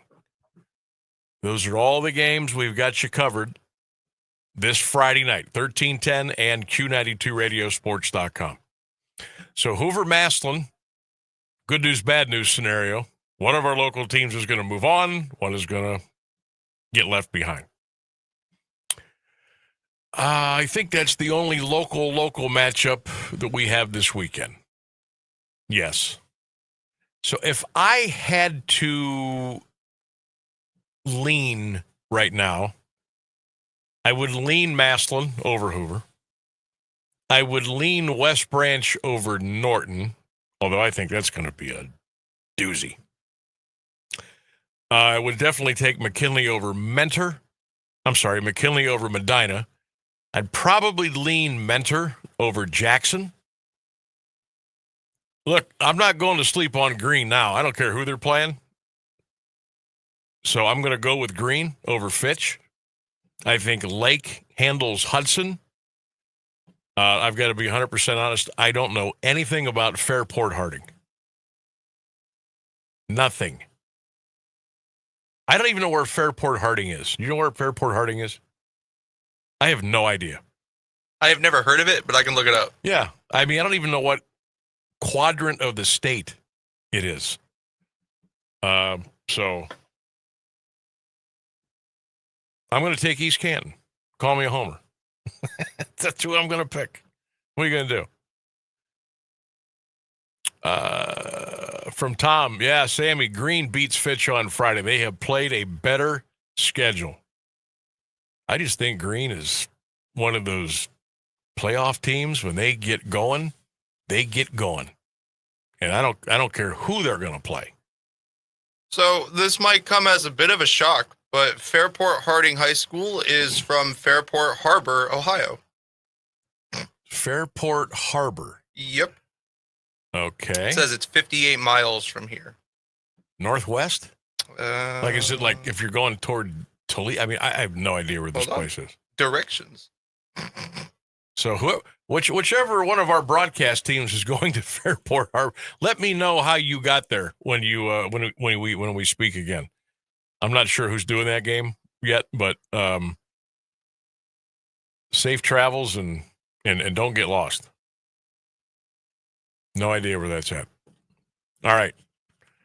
I thought we would take a peek here at the rest of the playoff schedule and just kind of give you the matchups in the divisions and the different regions and if it calls for a comment from yours truly, I'll give you a comment on it. Region 1, Berea at St. Ed's. What is this, printing on both sides of the paper again? Jackson Mentor, Medina McKinley, Perrysburg at Toledo Whitmer. That's going to be a good game. Region 2, Lebanon at Middletown, Hilliard Bradley at Troy, Huber Heights Wayne at Findlay, Springfield at Springboro. Region 3, a pop quiz after this. How many times will I have said the word Olentangy? Olentangy Berlin at Olentangy Orange. Groveport Madison at Pick Central. Upper Arlington at Pickerington North. Olentangy Liberty at Olentangy. Correct answer there was 4. Region 4, Fairfield at Elder. Lakota West at Moeller. Lakota East at Xavier. Winton Woods at Princeton. Ooh, that's a good one. Division 2, Region 5, Boardman at Hoban. Nordonia at Walsh Jesuit. Green at Austintown Fitch. Hudson at Lake. Man, what a loaded region that is. Holy smokes. So I think by the time Friday's done, in Region 5, you're going to have Hoban, Walsh, Green, and Lake. Ooh, look out. Region 7, Division 2. Hoover at Maslin, Westerville South at Canal Winchester, Ashland at DeSales, Columbus Walnut Ridge at Big Walnut. How about that? Each team has a walnut in their name. What a twist. I'm just going to leave that one alone. Division 3, Region 9, Kenston at Canfield, Geneva at CVCA. Remember, Geneva's the team that beat Alliance last weekend. Akron East at Hawken, Maple Heights at Cleveland, St. Joe.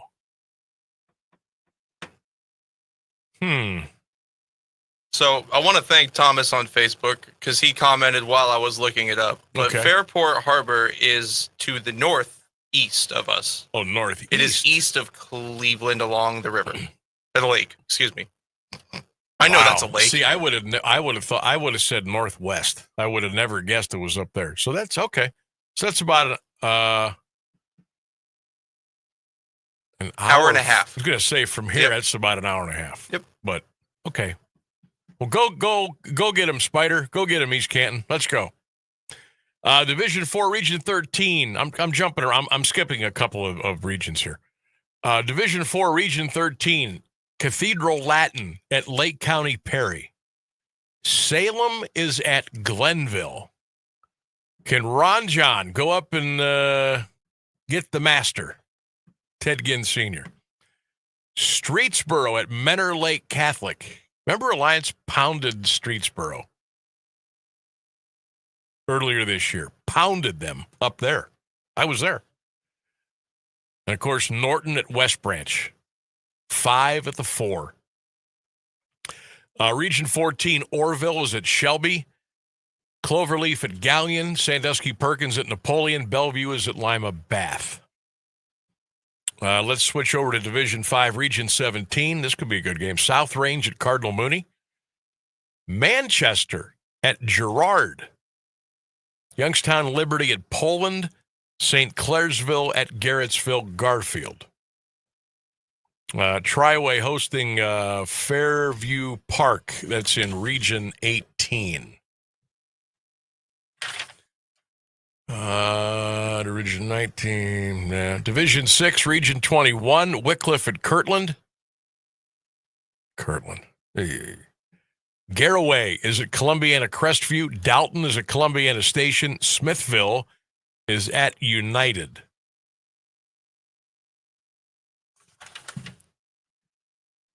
Division 7, Region 25, Warren JFK. Oh, Keller's got to be happy about that. JFK is the number 1 McDonald. We told you about East Canton at Fairport Harding. Harding's 10-0, by the way. East Palestine at Mogador. I always root for I like Coach Matt Adorni. I root for Montgomery. That's a great little football town. Malvern at Monroeville. That's the 5-4 game in Division 7. And let's see. Region 27, Conotton Valley is at number 1, Hillsdale. I always like looking at some of the smaller schools that get into the playoffs because I think their names are fascinating. Pandora Gilboa. Yeah, that's the name of a school. Sycamore Mohawk. This is Division 7. Leipzig. Danville. Gloucester Trimble. That one sounds British. Yeah. Gloucester Trimble. Sims Valley. Or Symes Valley. Fort Recovery. Beaver Eastern. I'd like to go to Beaver Eastern. Let me see. Find some other ones here.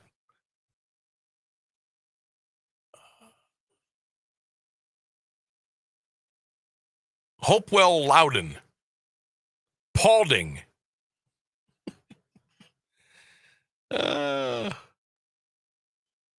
Cary. Castilla Margareta. It's the little towns, it's the little schools that have some of the most crazy names you'll ever want to hear. Brian Brayler commented on YouTube. He wanted to give his predictions for Friday night. All right, go for it. Says McKinley over Medina, running clock. Menor over Jackson, running clock. Maslin over Hoover by 20-plus points. Hudson over Lake by 7. Green over Fitch in a thriller. I like that one. I like Green over Fitch in a thriller. How about this one? Oxford Talawanda. That's cool. At Tippecanoe. Sounds like a band. That's pretty good. You know where Tippecanoe is? No. Tip City. True story. We both had fun facts for each other today. Now I don't know what their nickname is, but Tip City, Tippecanoe, baby. Let's see here. Sammy, West Branch will outscore Norton. Mooney will take care of South Range. Yeah, I think Mooney's kind of a sleeper, man. I think they're not back to where they were when like Don Bucci was coaching, but Mooney's pretty good. Sam, I'll be rooting for Lake and the other Federal League teams, but seeing Fitch in person, if Green can't contain Fitch's all-time leading rusher, that could be a problem. He is a beast, and their offensive line is big and strong. I think Green Fitch is going to be one of the best games of the night. I believe that. And, of course, during all of our broadcasts, we will be updating you on all the other scores all along 1310 WDPN and the Q92 Sports Network. Now, I'm sure a lot of you have been looking at the weather forecast coming up for the rest of the week. And we told you about this yesterday. The rest of the week looks fantastic until you get to Friday. And it looks like it's going to start early in the afternoon. 100% chance of rain during the afternoon. 100% chance of rain at night. And they're talking maybe some thunder Friday night. That looks like the tough day. Saturday night looks like we're going to get some rain, and maybe on Sunday. But Friday right now, folks, is not looking good if you are heading out to a high school football game. Hopefully that will change between now and then. But if you can't make it out, you don't want to be out in the rain, we got you covered. 1310 WDPN Q92 Radio and Q92radiosports.com. You can listen to all those games for free, absolutely free. And we got 7 games going for you, plus scores on all the other games. That we have for you coming up Friday. Tommy says Ohio State is actually recruiting that running back from Austintown Fitch. So, yeah, he's the real deal. He is the real deal. All right, we're coming up on 4:52 here on the Sam Bourquin Show. Text line is open. Send them my way, 330-924-7088. If you want to talk with me, you can get in the virtual studio. If you're watching from any of our live streams on Twitter, X, Facebook, or YouTube, there's a link. It says Talk with Sam here. Click that link. We'll get you right in, and we can have a little conversation here on this Tuesday afternoon. We'll take a break and come back. 1310 WDPN.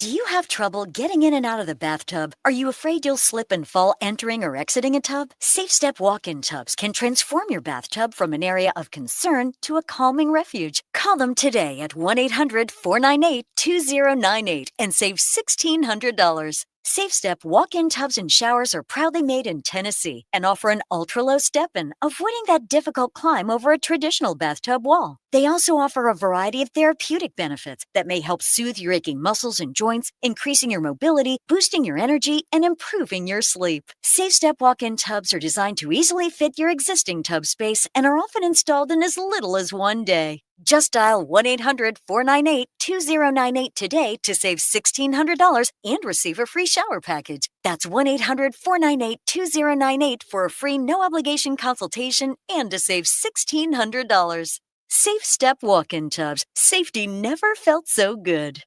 It's back! Canton Greek Fish Fry. Drive-through only. This Friday from 4 to 6:30 p.m. at St. Harlumbus, 251 25th Street Northwest. Order online by 7 p.m. on Thursday or call 330-454-7278. Visit CantonGreekFishFry.com for menu and details. Teachers are dynamic leaders shaping a new generation. They bring a variety of perspectives from diverse backgrounds, innovating how they teach to prepare students for our fast-changing world. They're skilled experts, discovering a universe of solutions, telling stories, inspiring, mentoring, connecting cultures, leading by example. Teaching is a journey that shapes lives. Are you ready? Explore teaching at teach.org, supported by the U.S. Department of Education and 1 million teachers of color.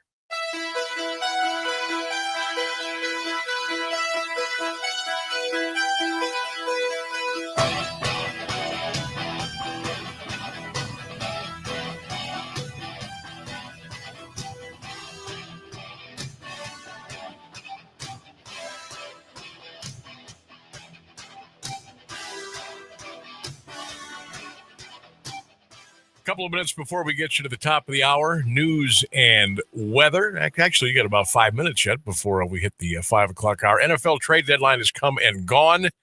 Browns, for the most part, did squat today. Squadoosh. Nothing.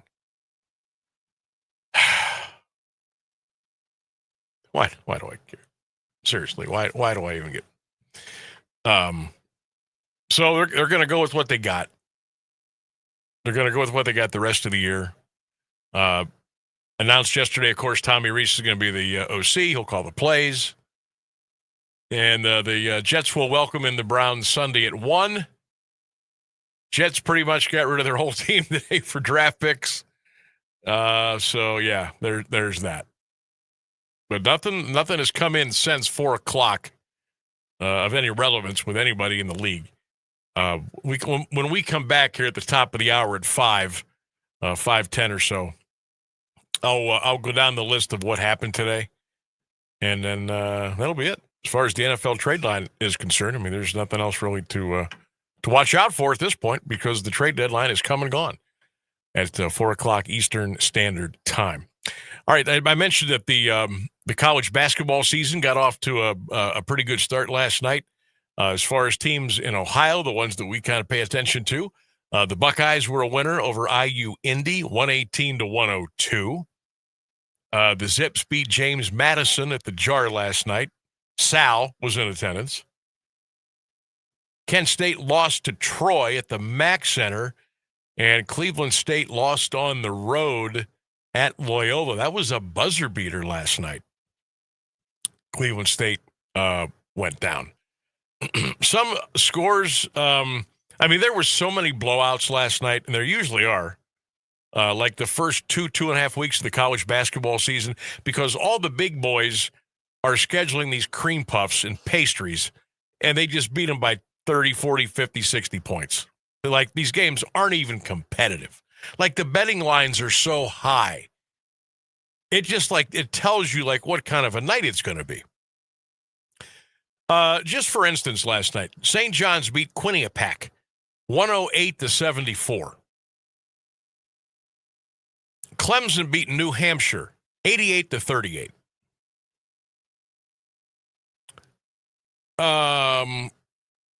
North Carolina beat Central Arkansas 94-54. How about this one? NC State beat North Carolina Central 114-66. And you had these games all over the place last night. Cincinnati beat Western Carolina 94-63. Virginia 87. Rider 53. Dayton beat Canisius 88-48. Boy, get on your favorite betting app and just bet the favorites. Bet the favorites or take them on the money line. You might have to bet 100 to win a couple bucks, but gee whiz. There's a couple good games last night. Auburn just barely beat Bethune-Cookman 95-90 in overtime. Bruce Pearl, remember, no longer the coach of Auburn. His son now is in charge.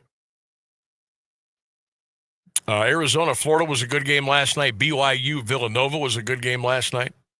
Told you the Buckeyes won 118-102. How about Ohio State? Shot 53 free throws last night. Let's check in with Coach Diebler, talking to the Buckeyes in the locker room after their season opening win last night at home in Columbus. Way to play, connected. Wasn't pretty, all right? We certainly got some areas we got to improve in. Remember what this team is built upon, okay? And it starts winning over everything. All right, winning over everything. Do not flinch. Winning over everything. It's a chaotic game, and you guys stuck together. It's big time, all right? The tougher team, okay, the more connected team, and the more aggressive team. Every single time we step out there, all right? Every single time we step out there, that is who we are, okay? Winning over everything. All right, don't ever forget it. Great job. Great job.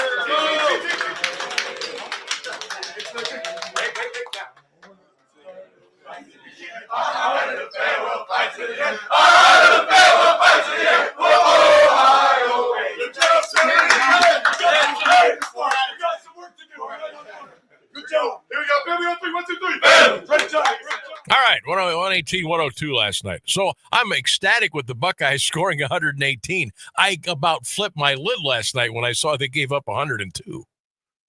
What are we doing at the defensive end of the floor? Good grief. Tilly threw in 28 last night for the Bucks. Bruce Thornton, who is in his 18th year of eligibility, had 26. Mobley had 16 and 8 assists last night for the Bucks. All right, 2 hours in, one more to go. It's the Sam Bourquin Show. Come on back, everybody. We got 60 minutes to hang out. 1310 WDPN. News, weather, sports, local information, and music 24 hours a day. This is AM 1310 WDPN Alliance. ABC News, I'm Michelle Franzen. Elections taking place across the country as voters weigh in on state and local races and amid a government shutdown with lawmakers deadlocked on a fix. The bill that's now been blocked 14 times in the Senate would extend government funding through November 21st. But with that date fast approaching, GOP leaders are increasingly of the mind that House-passed measure would need to be tweaked. The November 21 deadline no longer makes a lot of sense, so clearly it would have to be extended. Senate Majority Leader John Thune says conversations to that end are now underway among lawmakers. Speaker Mike Johnson says if the Senate does pass a bill with a new date, he'd bring the House back into session to take it up. Stephen Portnoy, ABC News, Washington. In Massachusetts, authorities announced 2 men have been arrested in connection with Saturday's explosion inside Harvard's medical school. A motive still under investigation. And on Wall Street today, stocks ending sharply lower with tech shares dragging on the NASDAQ. This is ABC News. Workdays can be unpredictable, but your workwear shouldn't be. With the Cintas Apparel Plus program, you'll have freshly laundered garments for everyone on your team delivered every week. Cintas has workwear for just about any job imaginable, with high-performance fabrics and an uncompromising fit that stretches and moves with you. Don't leave looking and feeling good to chance. Visit Cintas.com. Oh, I'm ready! And get ready for the workday.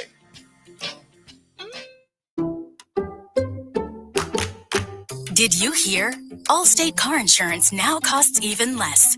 So when you bundle with home, you can save even more. Check Allstate first to bundle and save with a new lower auto rate. You're in good hands with Allstate. Not available in every state. Only applicable for new auto insurance business. Rates will vary by several factors, including how you purchase the policy. Potential savings may vary. Allstate North American Insurance Company and Affiliates, Northbrook, Illinois. Now, the latest Alliance area news from Jeff Mears on AM 1310 WDPN.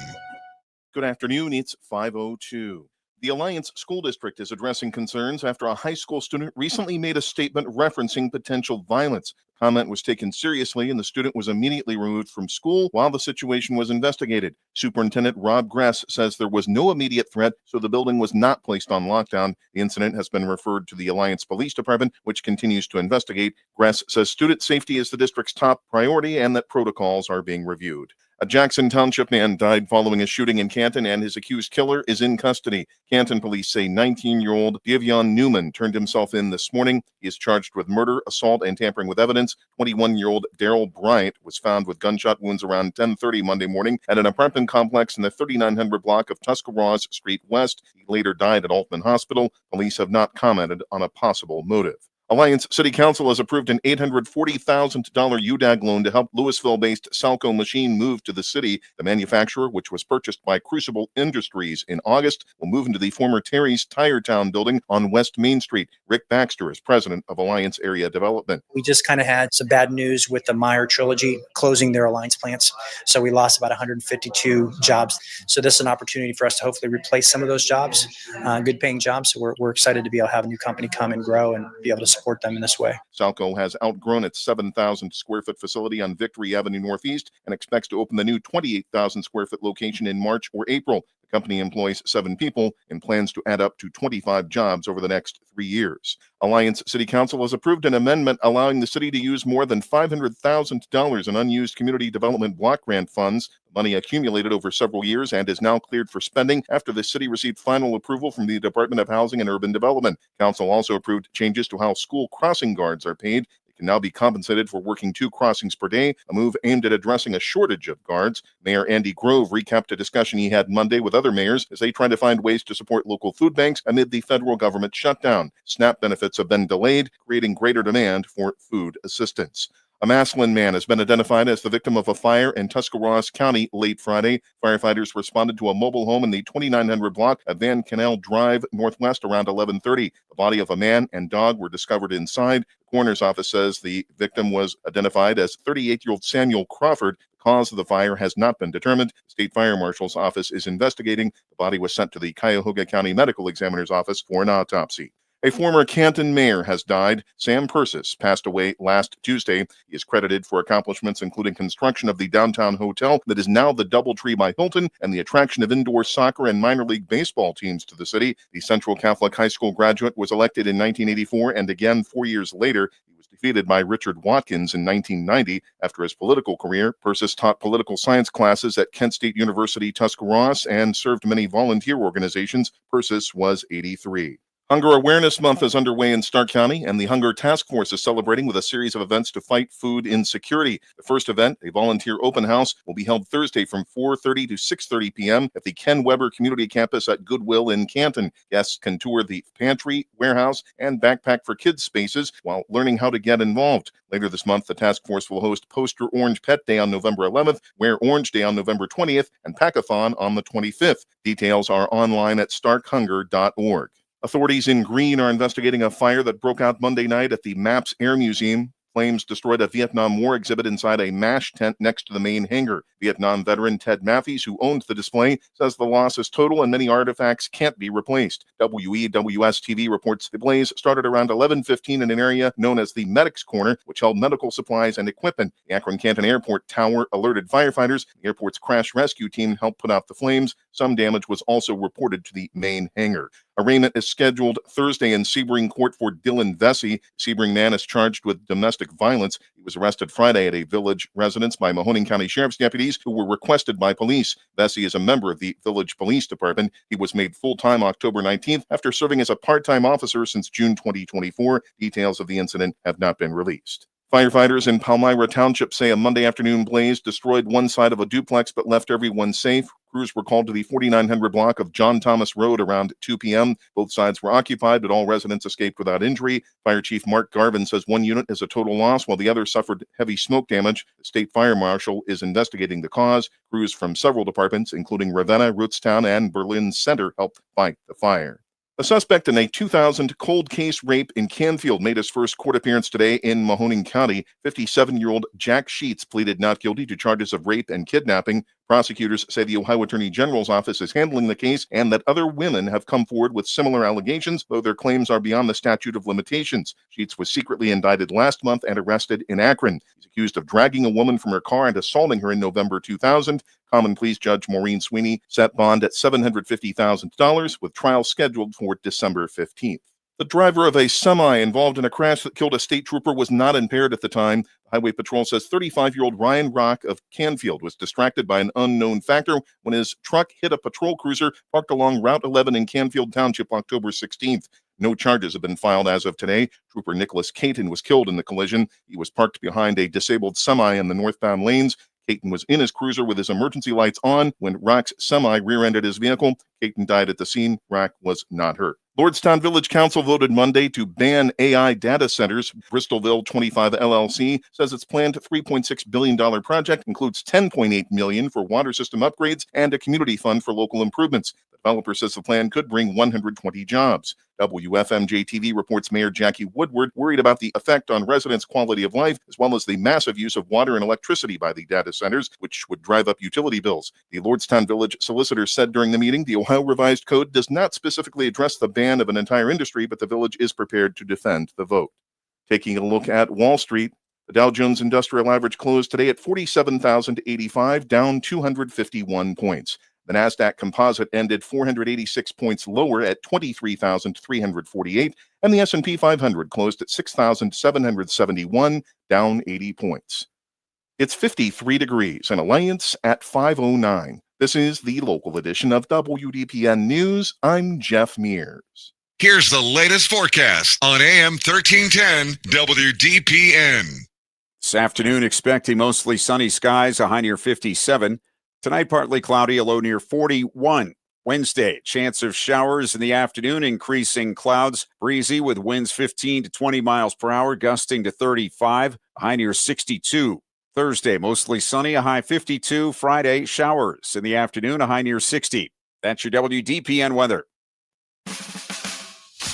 Live from the AM 1310 WDPN studio, it's time for live and local sports talk. It's the Sam Bourquin Show. I'm ready. Give the show a call at 330-821-1310. Good call, meatball. Watch the Sam Bourquin Show on the AM 1310 Facebook page, the Q92 YouTube page, and on X. This is the Sam Bourquin Show on AM 1310 WDPN.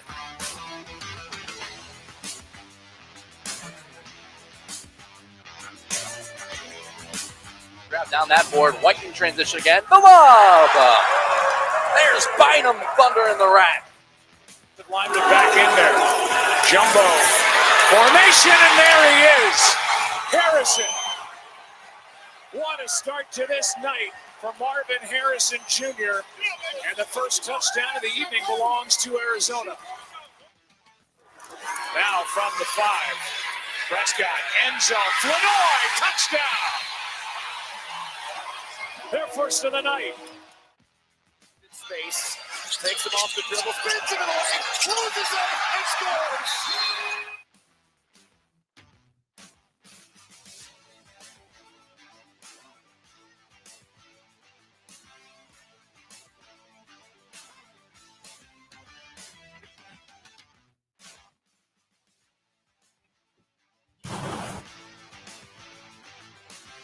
Show AM1310 WDPN. Had to adjust the chair here. I was too far away from the microphone. Welcome back, everybody.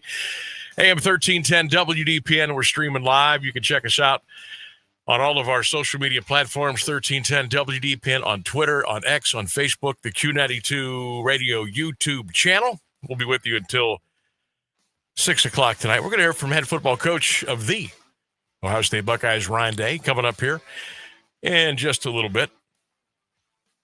Don't forget, if you would like to go see the Three Stooges Film Fest at the Canton Palace Theater this Friday night at 7:30, text the word Stooge to 330-924-7088. That number that's scrolling right across your screen.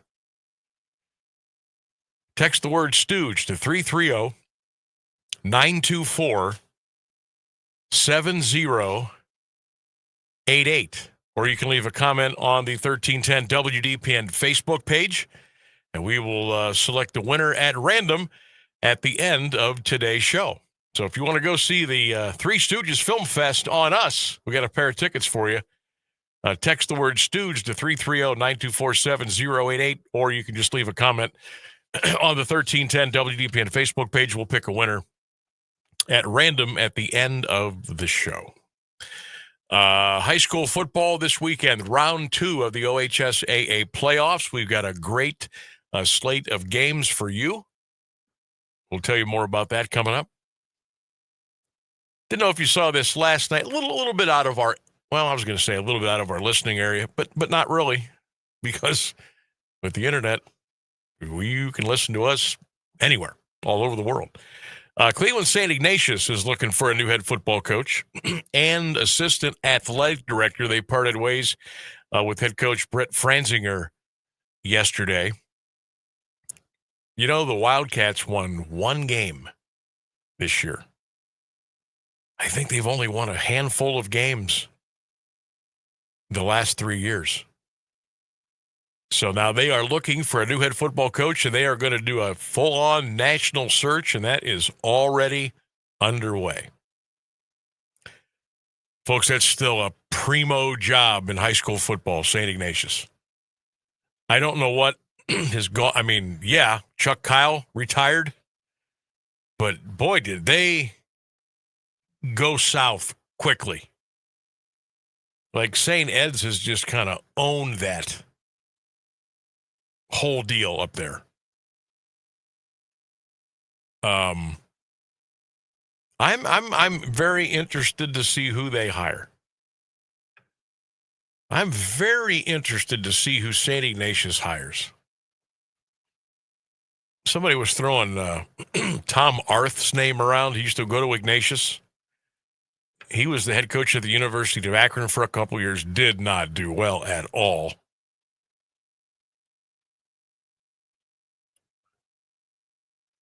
Somebody asked me this morning, they said, what about Tim Terrell? Would he leave Hoban to go to St. Ignatius? Maybe. I don't know. I don't know. I know Coach Timmy pretty well. I know he has his heart set on getting into the college ranks here sooner than later. Maybe as an assistant coach, something along those lines. would you leave a program like Hoban to go to St. Ignatius? A little bigger school, a little bigger market, great tradition already kind of built in. I mean, Hoban, at least they have their own home stadium. St. Ignatius does not. They play at Byers Field in Parma most of their games. I wonder if that would if he would think about doing that. Just kind of throwing that out there. I don't know who has applied, who's going to. I don't know if there's a targeted search or anything like that. But I'm very interested to see who ends up with Cleveland St. Ignatius, because to me that is still a very, very prestigious job in Ohio high school football.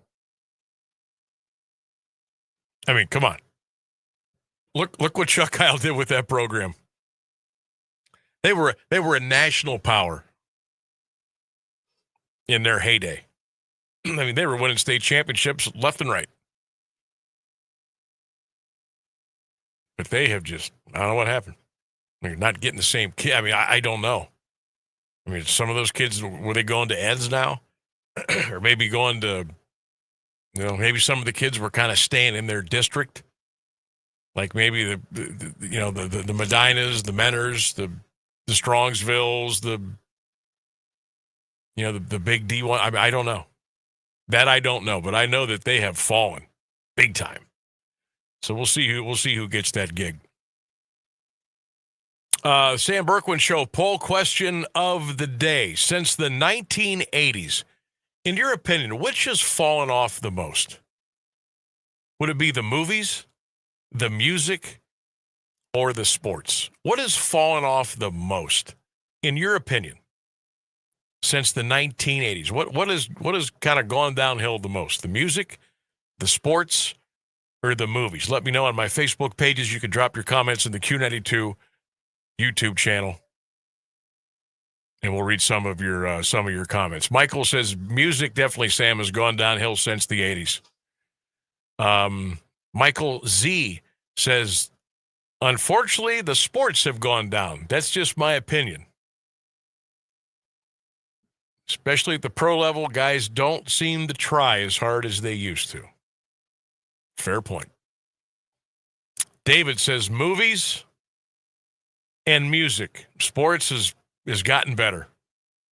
Guys have gotten better. Coaching has gotten better. Tyson says, Sammy, the movies have gone downhill since the 80s. Ed says, all of the above. Music, movies, and sports have gone downhill since the 1980s. Mark says the music. Dale, music. Steven says all three. Wayne, movies. Bill, music. George says, I believe product quality. Yes. That was not one of the choices, but I can't argue that. How about the quality of products since the 80s? Oh, we could do a whole week on that. I would argue that decline began in the 80s. Oh yeah? Yeah. Think about product quality. Think about electronics. Think about goods and services. I mean, I could throw one out here right now, but it's probably always not been what it used to be, and that's customer service. Yeah, how much has customer service gone down the tubes over the decades? And I don't care if you are going to a restaurant, if you are boarding a plane, if you are shopping for a car, if you're at a fine dining establishment, if you're just going into the store to get a pair of shoes. How about customer service? I should have, now that would have been an easy runaway answer. That's why I didn't put it on there. But yeah, customer service. Holy cow. What is customer service anymore? I mean, honestly.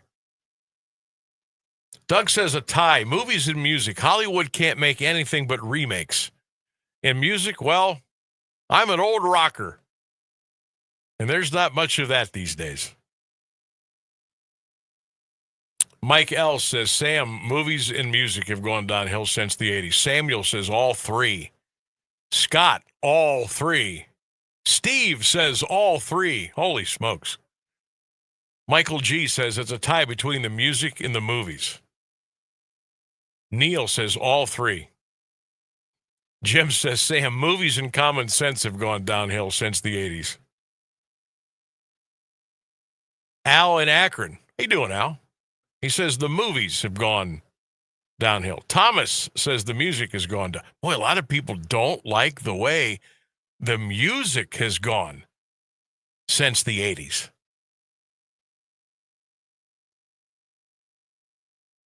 But I remember, even when we turned the clock on the decades, we went from the 80s to the 90s, and then the 90s to 2000.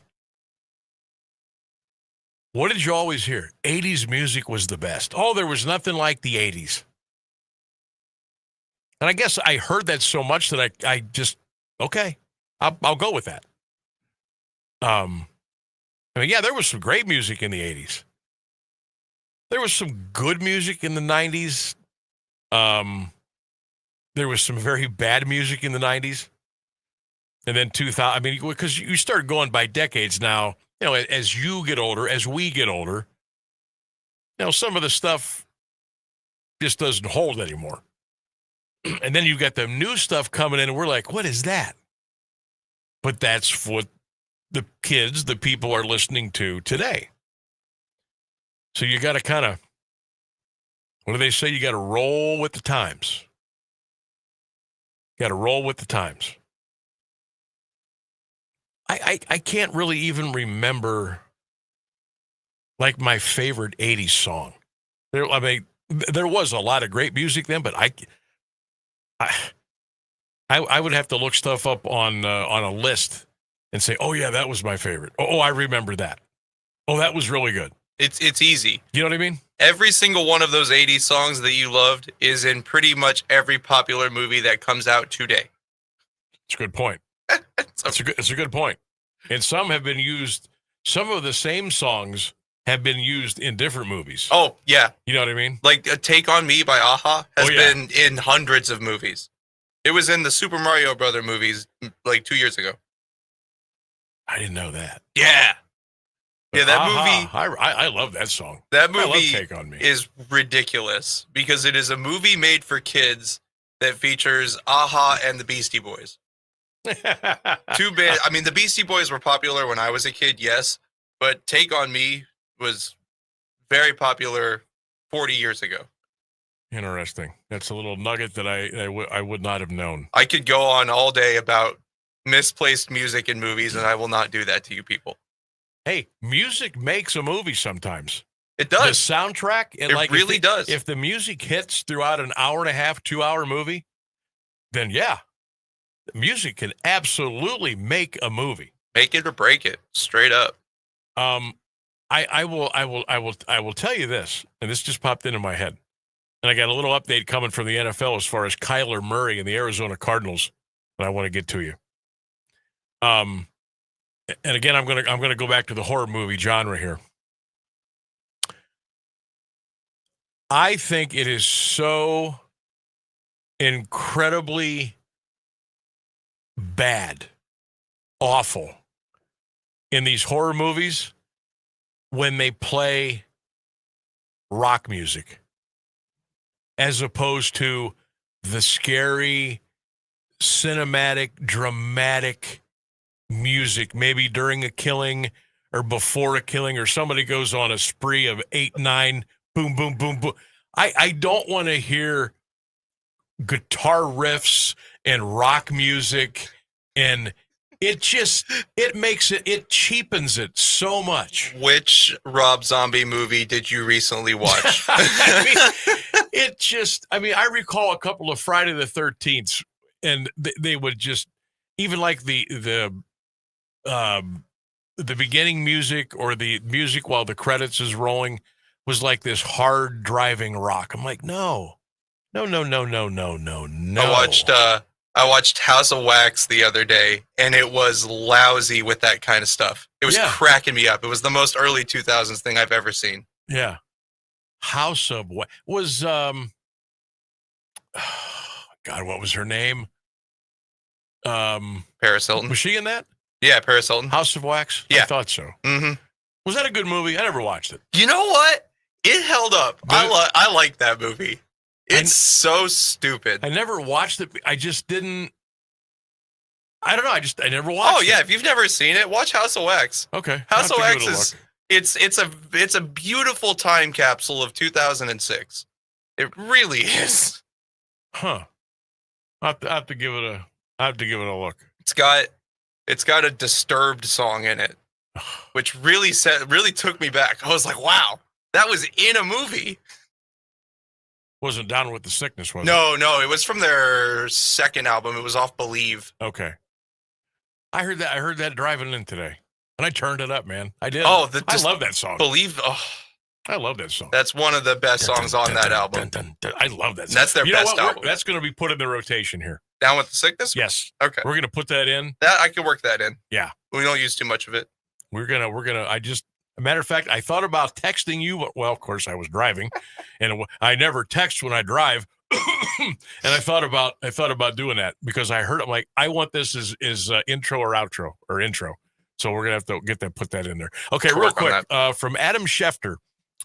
Kyler Murray and the Arizona Cardinals have consulted with multiple doctors on his foot injury and have been told the timetable for the recovery anywhere from 4 to 8 weeks, with an increased chance of setback until it's properly healed. Murray now has more time to get better. So he's going to be out. He's going to be out for quite a while. You know what starts tonight? Sports fans of all ages, you know what starts tonight? Say it with me. Maction. Yes, bad college football is coming to you the rest of the month of November on Tuesday and Wednesday nights. Maction is back. What do we got for you tonight? Miami of Ohio at OU at 7 o'clock. How about this blockbuster? Winless UMass on the road at Infocision Stadium to take on the Akron Zips. Akron's a 10.5-point favorite tonight. That kicks off at 7. Maction coming to you.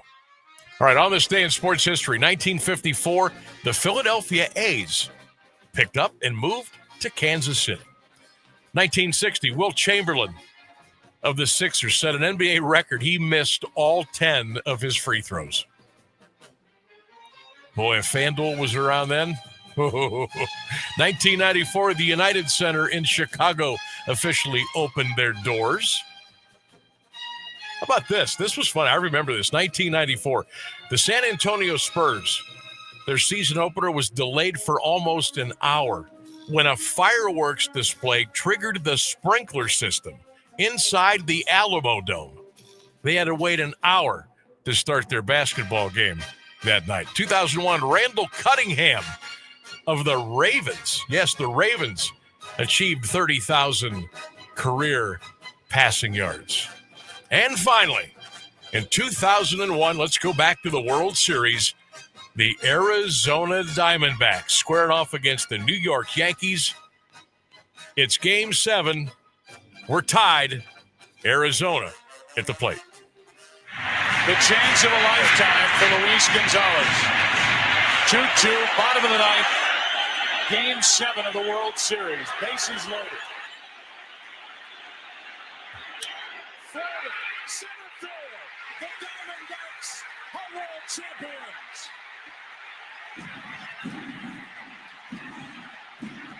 Crowd is going wild. Joe Buck on the call. Arizona beat the Yankees in Game 7 by the score of 3-2. The news and weather's coming up next. Stay with us. 1310 WDPN. The latest news and the current Alliance area weather forecast are up next on AM 1310 WDPN. Good afternoon. It's 5:30. Voters are heading to the polls on America's first major election day since President Trump returned to the White House. The president did not hit the campaign trail to help his party's candidates or causes ahead of today's voting, but his leadership and policies dominated the debate virtually everywhere. No contests are bigger than governor's races in New Jersey and Virginia, the only two this year. The GOP candidates in both states closely aligned themselves with Trump. Strong Democratic showings could provide the party a pathway back to national relevance, even if its top candidates have taken very different approaches. Senate Democrats continued their filibuster of the House-passed spending bill that would end the government shutdown, voting for a 14th time to block it. ABC News national correspondent Stephen Portnoy has more from Washington. The bill that's now been blocked 14 times in the Senate would extend government funding through November 21st.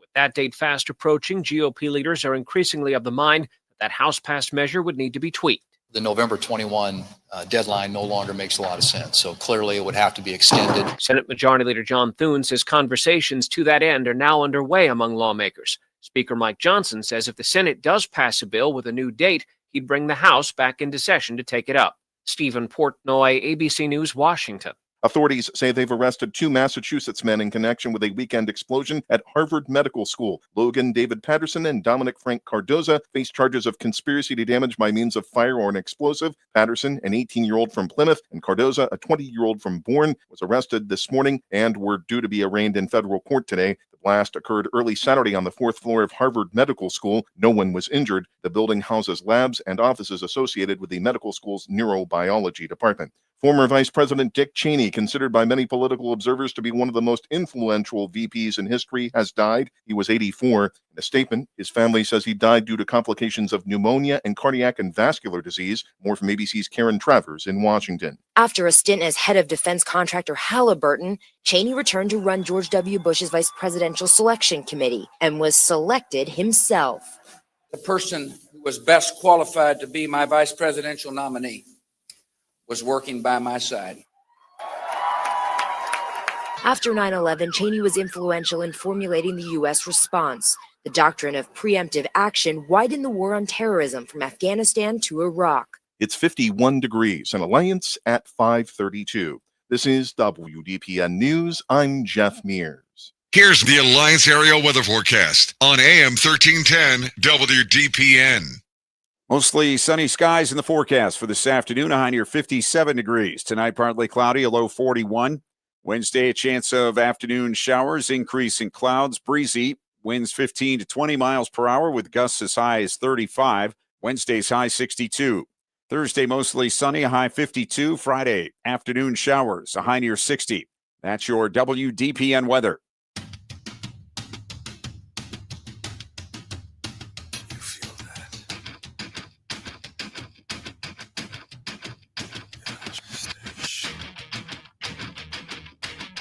Oh, yeah. Let this baby build on you a little bit.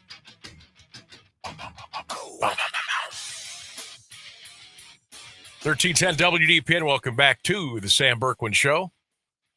I know you're all fired up about Maction tonight.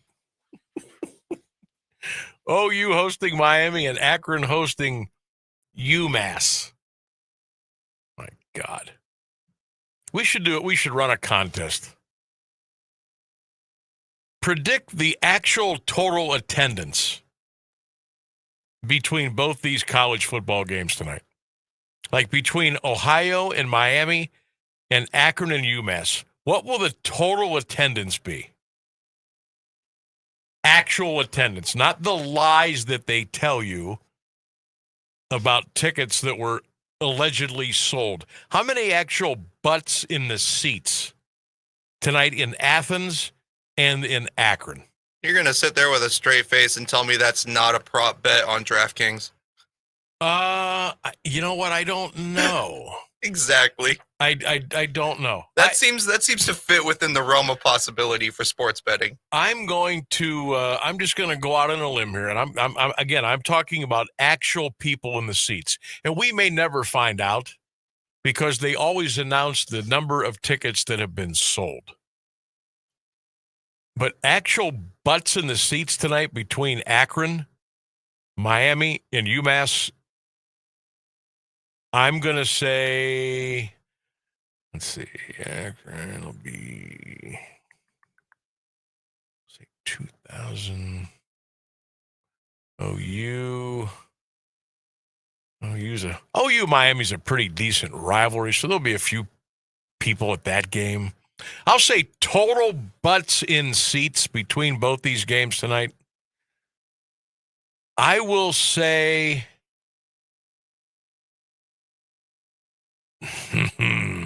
I'll say 9,500 between both games. I'll say 9,500. Now I know they're going to post the paid attendance, but if anybody's watching Maction tonight, and I know you will be, if you can get a good camera angle in both those stadiums, maybe you can count the number of people in the seats, and you can give me a number. We can talk about this tomorrow. Nothing like promoting your program on ESPNU on a Tuesday night when there's 5 people in the stands. I mean, you just can't beat it. Well, I hope they're happy with that TV contract. I bet they're getting rich off of that. All right, college football, big boy football. Ohio State, number 1, Indiana, number 2. They're on a collision course to meet for the Big Ten championship. Now, courtesy of Yahoo Sports, there was an article out today on the playoffs and what they're going to look like. And they had Ohio State at 1, Indiana 2, Alabama would be 3 as the projected SEC champion. Texas A&M, they would be 4. They would be an at-large. They got Indiana as the at-large. They've got Ohio State as the projected Big Ten champion. A 5-12 game would be Memphis at Georgia. Memphis would be the projected American champ. Georgia would get in at large. Then they've got number 11, Virginia, at number 6, Ole Miss. Virginia would win the ACC. They got Ole Miss as an at-large. And then they've got number 10, BYU, at number 7, Oregon. Oregon would be at large. BYU would be at large. And they've got, this would be fun. Bring back the old Southwest Conference days here. Number 9, Texas would be at number 8, Texas Tech. Texas would be at large. Tech would be projected as the Big 12 champion. This was an article in Yahoo earlier today. Let me tell you what they said about Ohio State. The Buckeyes made easy work of Penn State in the second half. The Heisman is very much a 3-man race, and Julian Sayin is now the betting favorite following his performance against the Nittany Lions. 20 of 23 for 316 yards and 4 touchdowns. Meanwhile, Indiana, Fernando Mendoza is the number 2 favorite. He bounced back from an interception on the first drive against Maryland to throw for 201 and a touchdown. Now, his stat line wasn't as good as Sayin's, but got to remember, Indiana still beat Maryland on the road 55-10. They ran for 367 yards. That's pretty good. Alabama, they say the shine is off Alabama's matchup against LSU Week 11. After the Tigers fired Brian Kelly and dropped to 5-3. But Ty Simpson is a good value for the Heisman. He's at plus 350 to win. And then number 4, Texas A&M. The Aggies were also off Week 10 as they hoped to avoid the November collapse that prevented them from making the SEC title game a year ago. Texas A&M controlled its path to the title game in 2024, but lost to Auburn and Texas as the Longhorns and Bulldogs ended up making the title game. This is a pretty good field right here. Ohio State, Indiana, Alabama, Texas A&M, they would get the bye. Memphis at Georgia. I'd probably go with Georgia there. Virginia at Ole Miss. Probably take Ole Miss. BYU, Oregon. I think I go with Oregon there. And then Texas Tech. Oh, man, if I could get a 50-yard line seat for that. I might go Texas Tech there. I might go Texas Tech there. Tech's pretty good. Red Raiders are a pretty good football team. So the Buckeyes are going to be hosting, they will be at Purdue, this Saturday, 1 o'clock. They are a 31.5-point favorite over the Boilermakers. Let's bring in head football coach Ryan Day from the Ohio State Buckeyes. Had a press conference earlier today down in Columbus, and let's pick up some of that right here on AM 1310 WDPN. Here's Buckeye head coach Ryan Day. Big lead in games over these next few weeks. I know you got to get there first, but I'm curious how you're going to handle Julian, because I'm sure you want to get him his numbers so he can, stay in the Heisman race, or maybe at the top of the Heisman race. You probably don't want to leave him in there too long to risk injury. You probably want to get Lincoln some reps. How do you plan on navigating that if you're able to get a big lead in the second half? Just win the game. I mean, that's it. We got to get better. We got to win the game. If individual honors show up at the end of the season, they do, but that's not the number one goal, and that's part of the unselfishness of all of this. And I've mentioned this before, and it's the same thing right now. Like our goal has to be about winning as a team, and when we do, as you can see, we've won games. Things like this, guys start getting attention, which is well deserved, but we have to make sure we stay focused on what matters, and that's winning games. So we'll do what's best for the team at that moment. But this is all about getting the first down and focusing on Purdue on the road, and that's it. And so I think anytime we get focused on anything other than that, it becomes a distraction. And so we can't do that, and we have to continue to work to play our best game and master our process. And so that'll be my message to the guys. Ryan changed in the second half. It looked like he kind of had a spark there in the right game. Showed some emotion there afterward. Can one run or that kind of momentum do something for a guy that's maybe not got the traction that he's wanted to this year? I hope so. Yeah, I saw what you saw. I saw somebody who has been practicing better and had a good run, broke a couple tackles, came up, showed some energy. So I'm hoping that can carry over into this week, and we can keep building on that because we certainly need it. Right, I know it's obviously in the middle of the season. There's a lot of things going on. Do you have a chance ever to sit back and actually evaluate what Julian has done through these first 8 games and how different it? You spend a lot of time in the summer talking about assumptions and not making them, but it's natural to do that. Has it surprised you what you're getting out of him to this point, or is it just like you thought it was there and now it is? I mean, it seems like he's just changed the way that everyone around the country is seeing him in the short order. Sure. I think there's a few things. I think the first thing is, like, we all have to avoid, trying to, like you said, like sit back and try to evaluate anything other than like, all right, what do we need to get better at? What's going well? Now, that being said, I think the first thing is, he's got a bunch of guys around him that, he needs to make routine plays routinely, and then he needs to obviously play well situationally. He's done that up to this point. He's made some tremendous throws and made good decisions taking care of the football. So he's put himself in a situation to allow us. How do you get a brand new roof in the Canton, Mass metro area?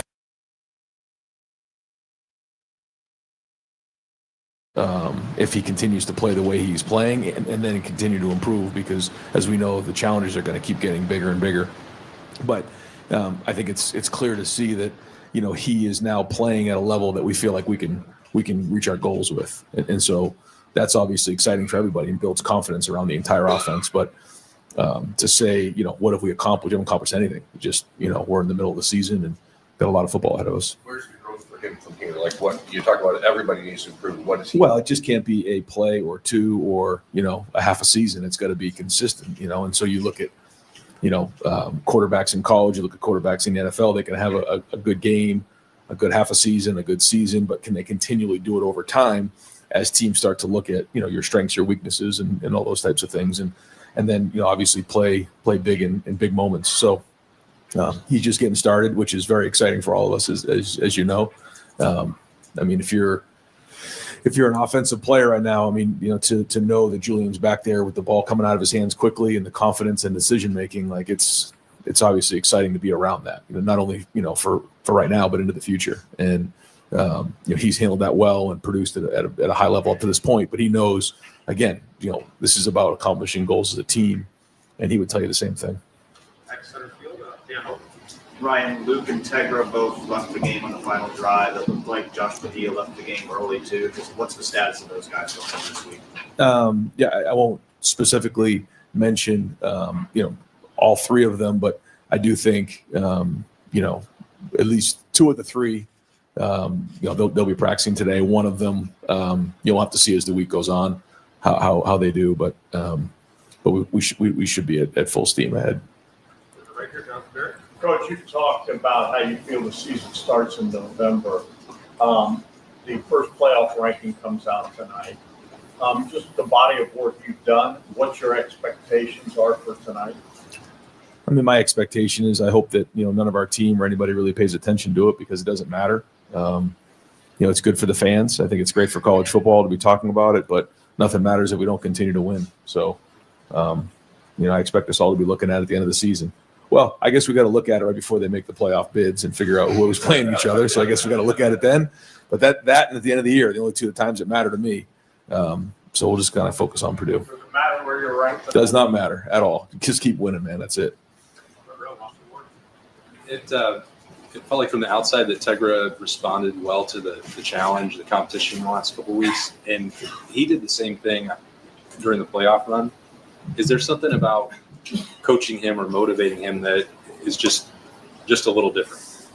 Well, everybody's different, and you have to try to figure out ways to put guys in a situation to be successful and find ways to motivate guys and press the right buttons. That's the job of a coach, to help them do things they can't do on their own, see things they can't see on their own, hear things they can't hear on their own. I mean, that's what we have to do. So we have to always press every button we possibly can to motivate guys. But, again, was it all perfect? No. But was it better? Yes. And so he's getting to the point in his career where he's played a lot of football too. So he has to bring a certain level of maturity and preparation to the table and self-correct on his own and bring self-motivation. But it's our job to make sure we're doing that for him. And as we all know, it's about consistency with Tegra, because we know we can do it. You guys had the bye week right before Penn State. You guys brought in the band. Traditionally we see that in the last week of the regular season. I guess, is that something you guys talked about in the offseason, changes to how you approach that week? Like what went into that decision? Just trying to make the last week of the regular season as normal as possible. That was it. And certainly we appreciate the band and everything they do. And so it's just in an effort to make sure we can keep things as consistent as we possibly can, because that's really what the focus is. And that's the same thing this week. It's the process of coming in after the game on the Sunday, identifying the issues, calling out the champions, recognizing those, enhancing the things we're doing well, fixing those things, and having a great week of practice and sticking with our routine, because it's our routine that will allow us to play well down the stretch. And so we're just going to do everything we can to keep. There you go. Ryan Day, press conference down at the Columbus a couple of hours ago as OSU gets ready to take on the Purdue Boilermakers at West Lafayette this Saturday at 1 p.m. Again, the Buckeyes are huge favorites against the Boilermakers coming up here on Saturday. Maction tonight, Miami at OU. The Bobcats are a 2.5-point favorite. Akron is up to a 12.5-point favorite now over UMass. Total there is 51.5. No Cavs tonight. All right, Cavs will be playing Philly tomorrow. And good news, Darius Garland is going to be back with the Cavaliers tomorrow after coming off that injury. He had surgery during the offseason. It looked like he's had a pretty good comeback, and he looks like he's ready to go. So the Cavs in Philly tomorrow night, and a good to have Darius Garland back in the lineup for the wine and gold. A couple of NBA games tonight. Bucks at the Raptors. The Bucks won at the buzzer last night. They might be a little tired tonight in Toronto. Hornets at the Pelicans. Magic at Atlanta. Philly at Chicago. The Suns at the Warriors. And the Thunder at the Clippers. NHL tonight. No Penguins. No Blue Jackets. No pay attention tonight to the NHL for me. And lots of college basketball tonight as well. All right, we are going to take a break. It's 5:51 here on the Sam Bourquin Show, AM 1310 WDPN. When we get back, we'll take a look at the early standings in the NBA. We'll get back into the poll question of the day. Since the 1980s, what has gone downhill the most? Music, sports, or movies? We'll come back and we'll talk about it right after this. Stay with us. Looking to launch a career in the skilled trades but don't know where to begin? Part-time service in the Ohio Army National Guard can help. You can kickstart your career by enlisting in one of our many trades-based jobs. Get paid to learn these skills and gain on-the-job training when you report to your unit 1 weekend a month or 2 weeks in the summer. To learn how the Guard can pay for your civilian trade certification, visit nationalguard.com/OH. Sponsored by the Ohio Army National Guard in coordination with the Ohio Association of Broadcasters and this station. Is your foot or ankle pain slowing you down? At Alliance and Salem Foot and Ankle Clinics, we believe every step should feel good. From heel pain and ingrown toenails to diabetic foot care and custom orthotics, our expert podiatrist is here to keep you moving comfortably. Located right here in Alliance and also a clinic in Salem, we believe in treating every patient like family. Take the first step toward your foot care. Call 330-821-6438. or visit alliancefootanankle.com to schedule your appointment today. Do you have trouble getting in and out of the bathtub? Are you afraid you'll slip and fall entering or exiting a tub? Safe Step walk-in tubs can transform your bathtub from an area of concern to a calming refuge. Call them today at 1-800-498-2098 and save $1,600. Safe Step walk-in tubs and showers are proudly made in Tennessee and offer an ultra-low step-in, avoiding that difficult climb over a traditional bathtub wall. They also offer a variety of therapeutic benefits that may help soothe your aching muscles and joints, increasing your mobility, boosting your energy, and improving your sleep. Safe Step walk-in tubs are designed to easily fit your existing tub space and are often installed in as little as 1 day. Just dial 1-800-498-2098 today to save $1,600 and receive a free shower package. That's 1-800-498-2098 for a free no-obligation consultation and to save $1,600. Safe Step walk-in tubs. Safety never felt so good.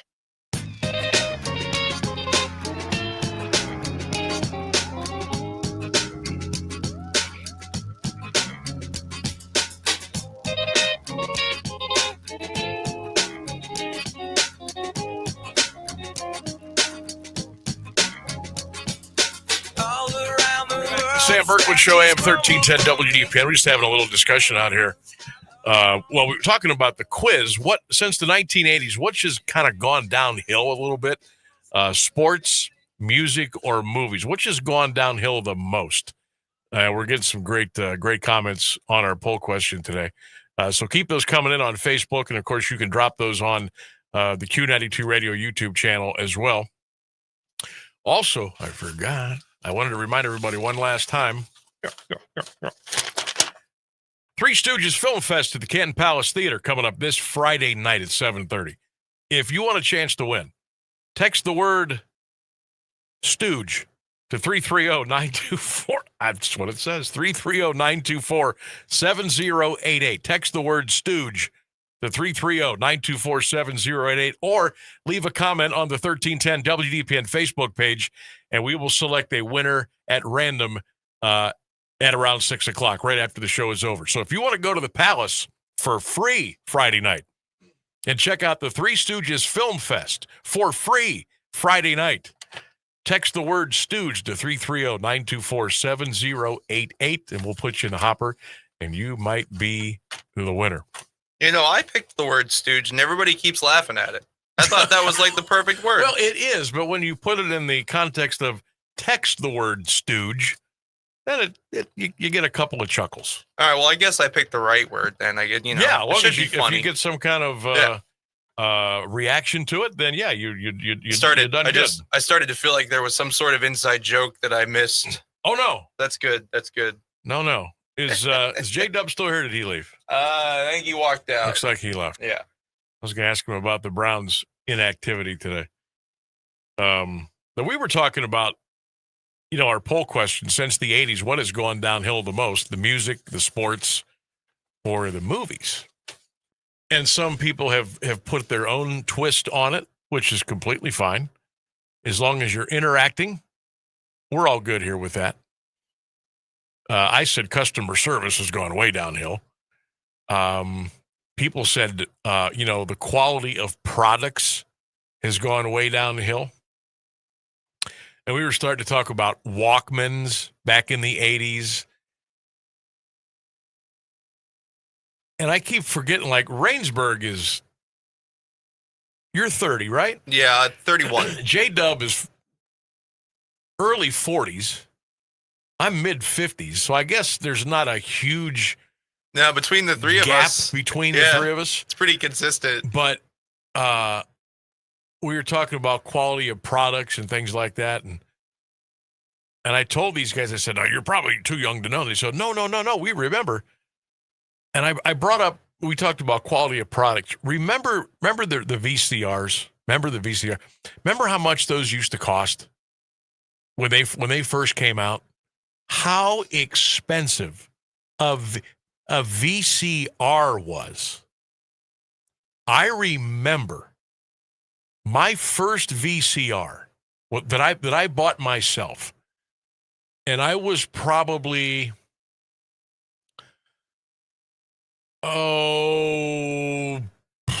20. Gosh, how old was I? 18, 19. I was probably 20, maybe 21. I paid $449 for a VCR. Whoa. Yeah. Okay. I will say I had a VCR as a kid, but I myself have never purchased a VCR. That had been phased out by the time I was old enough to. Yeah. So that's fair. Plus tax. So I probably handed over $470. Well, I remember when Blu-ray players came out, it was the same thing. A Blu-ray player was $700. Yeah. I've never owned a Blu-ray player. You made the smart choice. That's what I hear. Blu-ray just never went anywhere. So what? Okay, there was VCR, and then Blu-ray. No, it was DVD. Yeah, right? DVD. So I had a DVD player. Then Blu-ray. Yeah, and then so I never did the Blu-ray thing. But I remember, and I will tell you what, I got my VCR at Sears. Rest in peace. And that's a really old sentence, like saying I rented a movie at Blockbuster. Right. I bought my VCR at Sears. I paid $449 plus tax. But I'm going to tell you what, that thing lasted forever. It lasted forever. And I don't know where it is now. I'm sure I sold it at a garage sale, and somebody got a really sweet deal. I mean, we still have VCR or VHS tapes sitting around the house. Like, they're like in drawers and cabinets and stuff we never open anymore. I think it would be a hoot just one time to just get one of those out and fire the VCR up and just to see how bad the quality of it is. Yeah, I think you're going to be truly horrified by what you see. Oh, God. And the fast forwarding and the rewind. Oh, the tracking? The tracking. Yeah, forget about it. Holy smokes. All right, great job, everybody. Thanks, Rainsburg. Tremendous job. Thanks to everybody who partook in the show today. We appreciate you interacting with us each and every day, 3 until 5, right here on AM 1310 WDPN. Tomorrow, it's a Wednesday edition. Antonio Hall will talk high school football with us tomorrow afternoon at 5:35, and we'll have some other good stuff to tell you about as well. Don't forget, go Browns, go Bucks, go Guards, go Cavs. Good night, everybody. We'll see you tomorrow.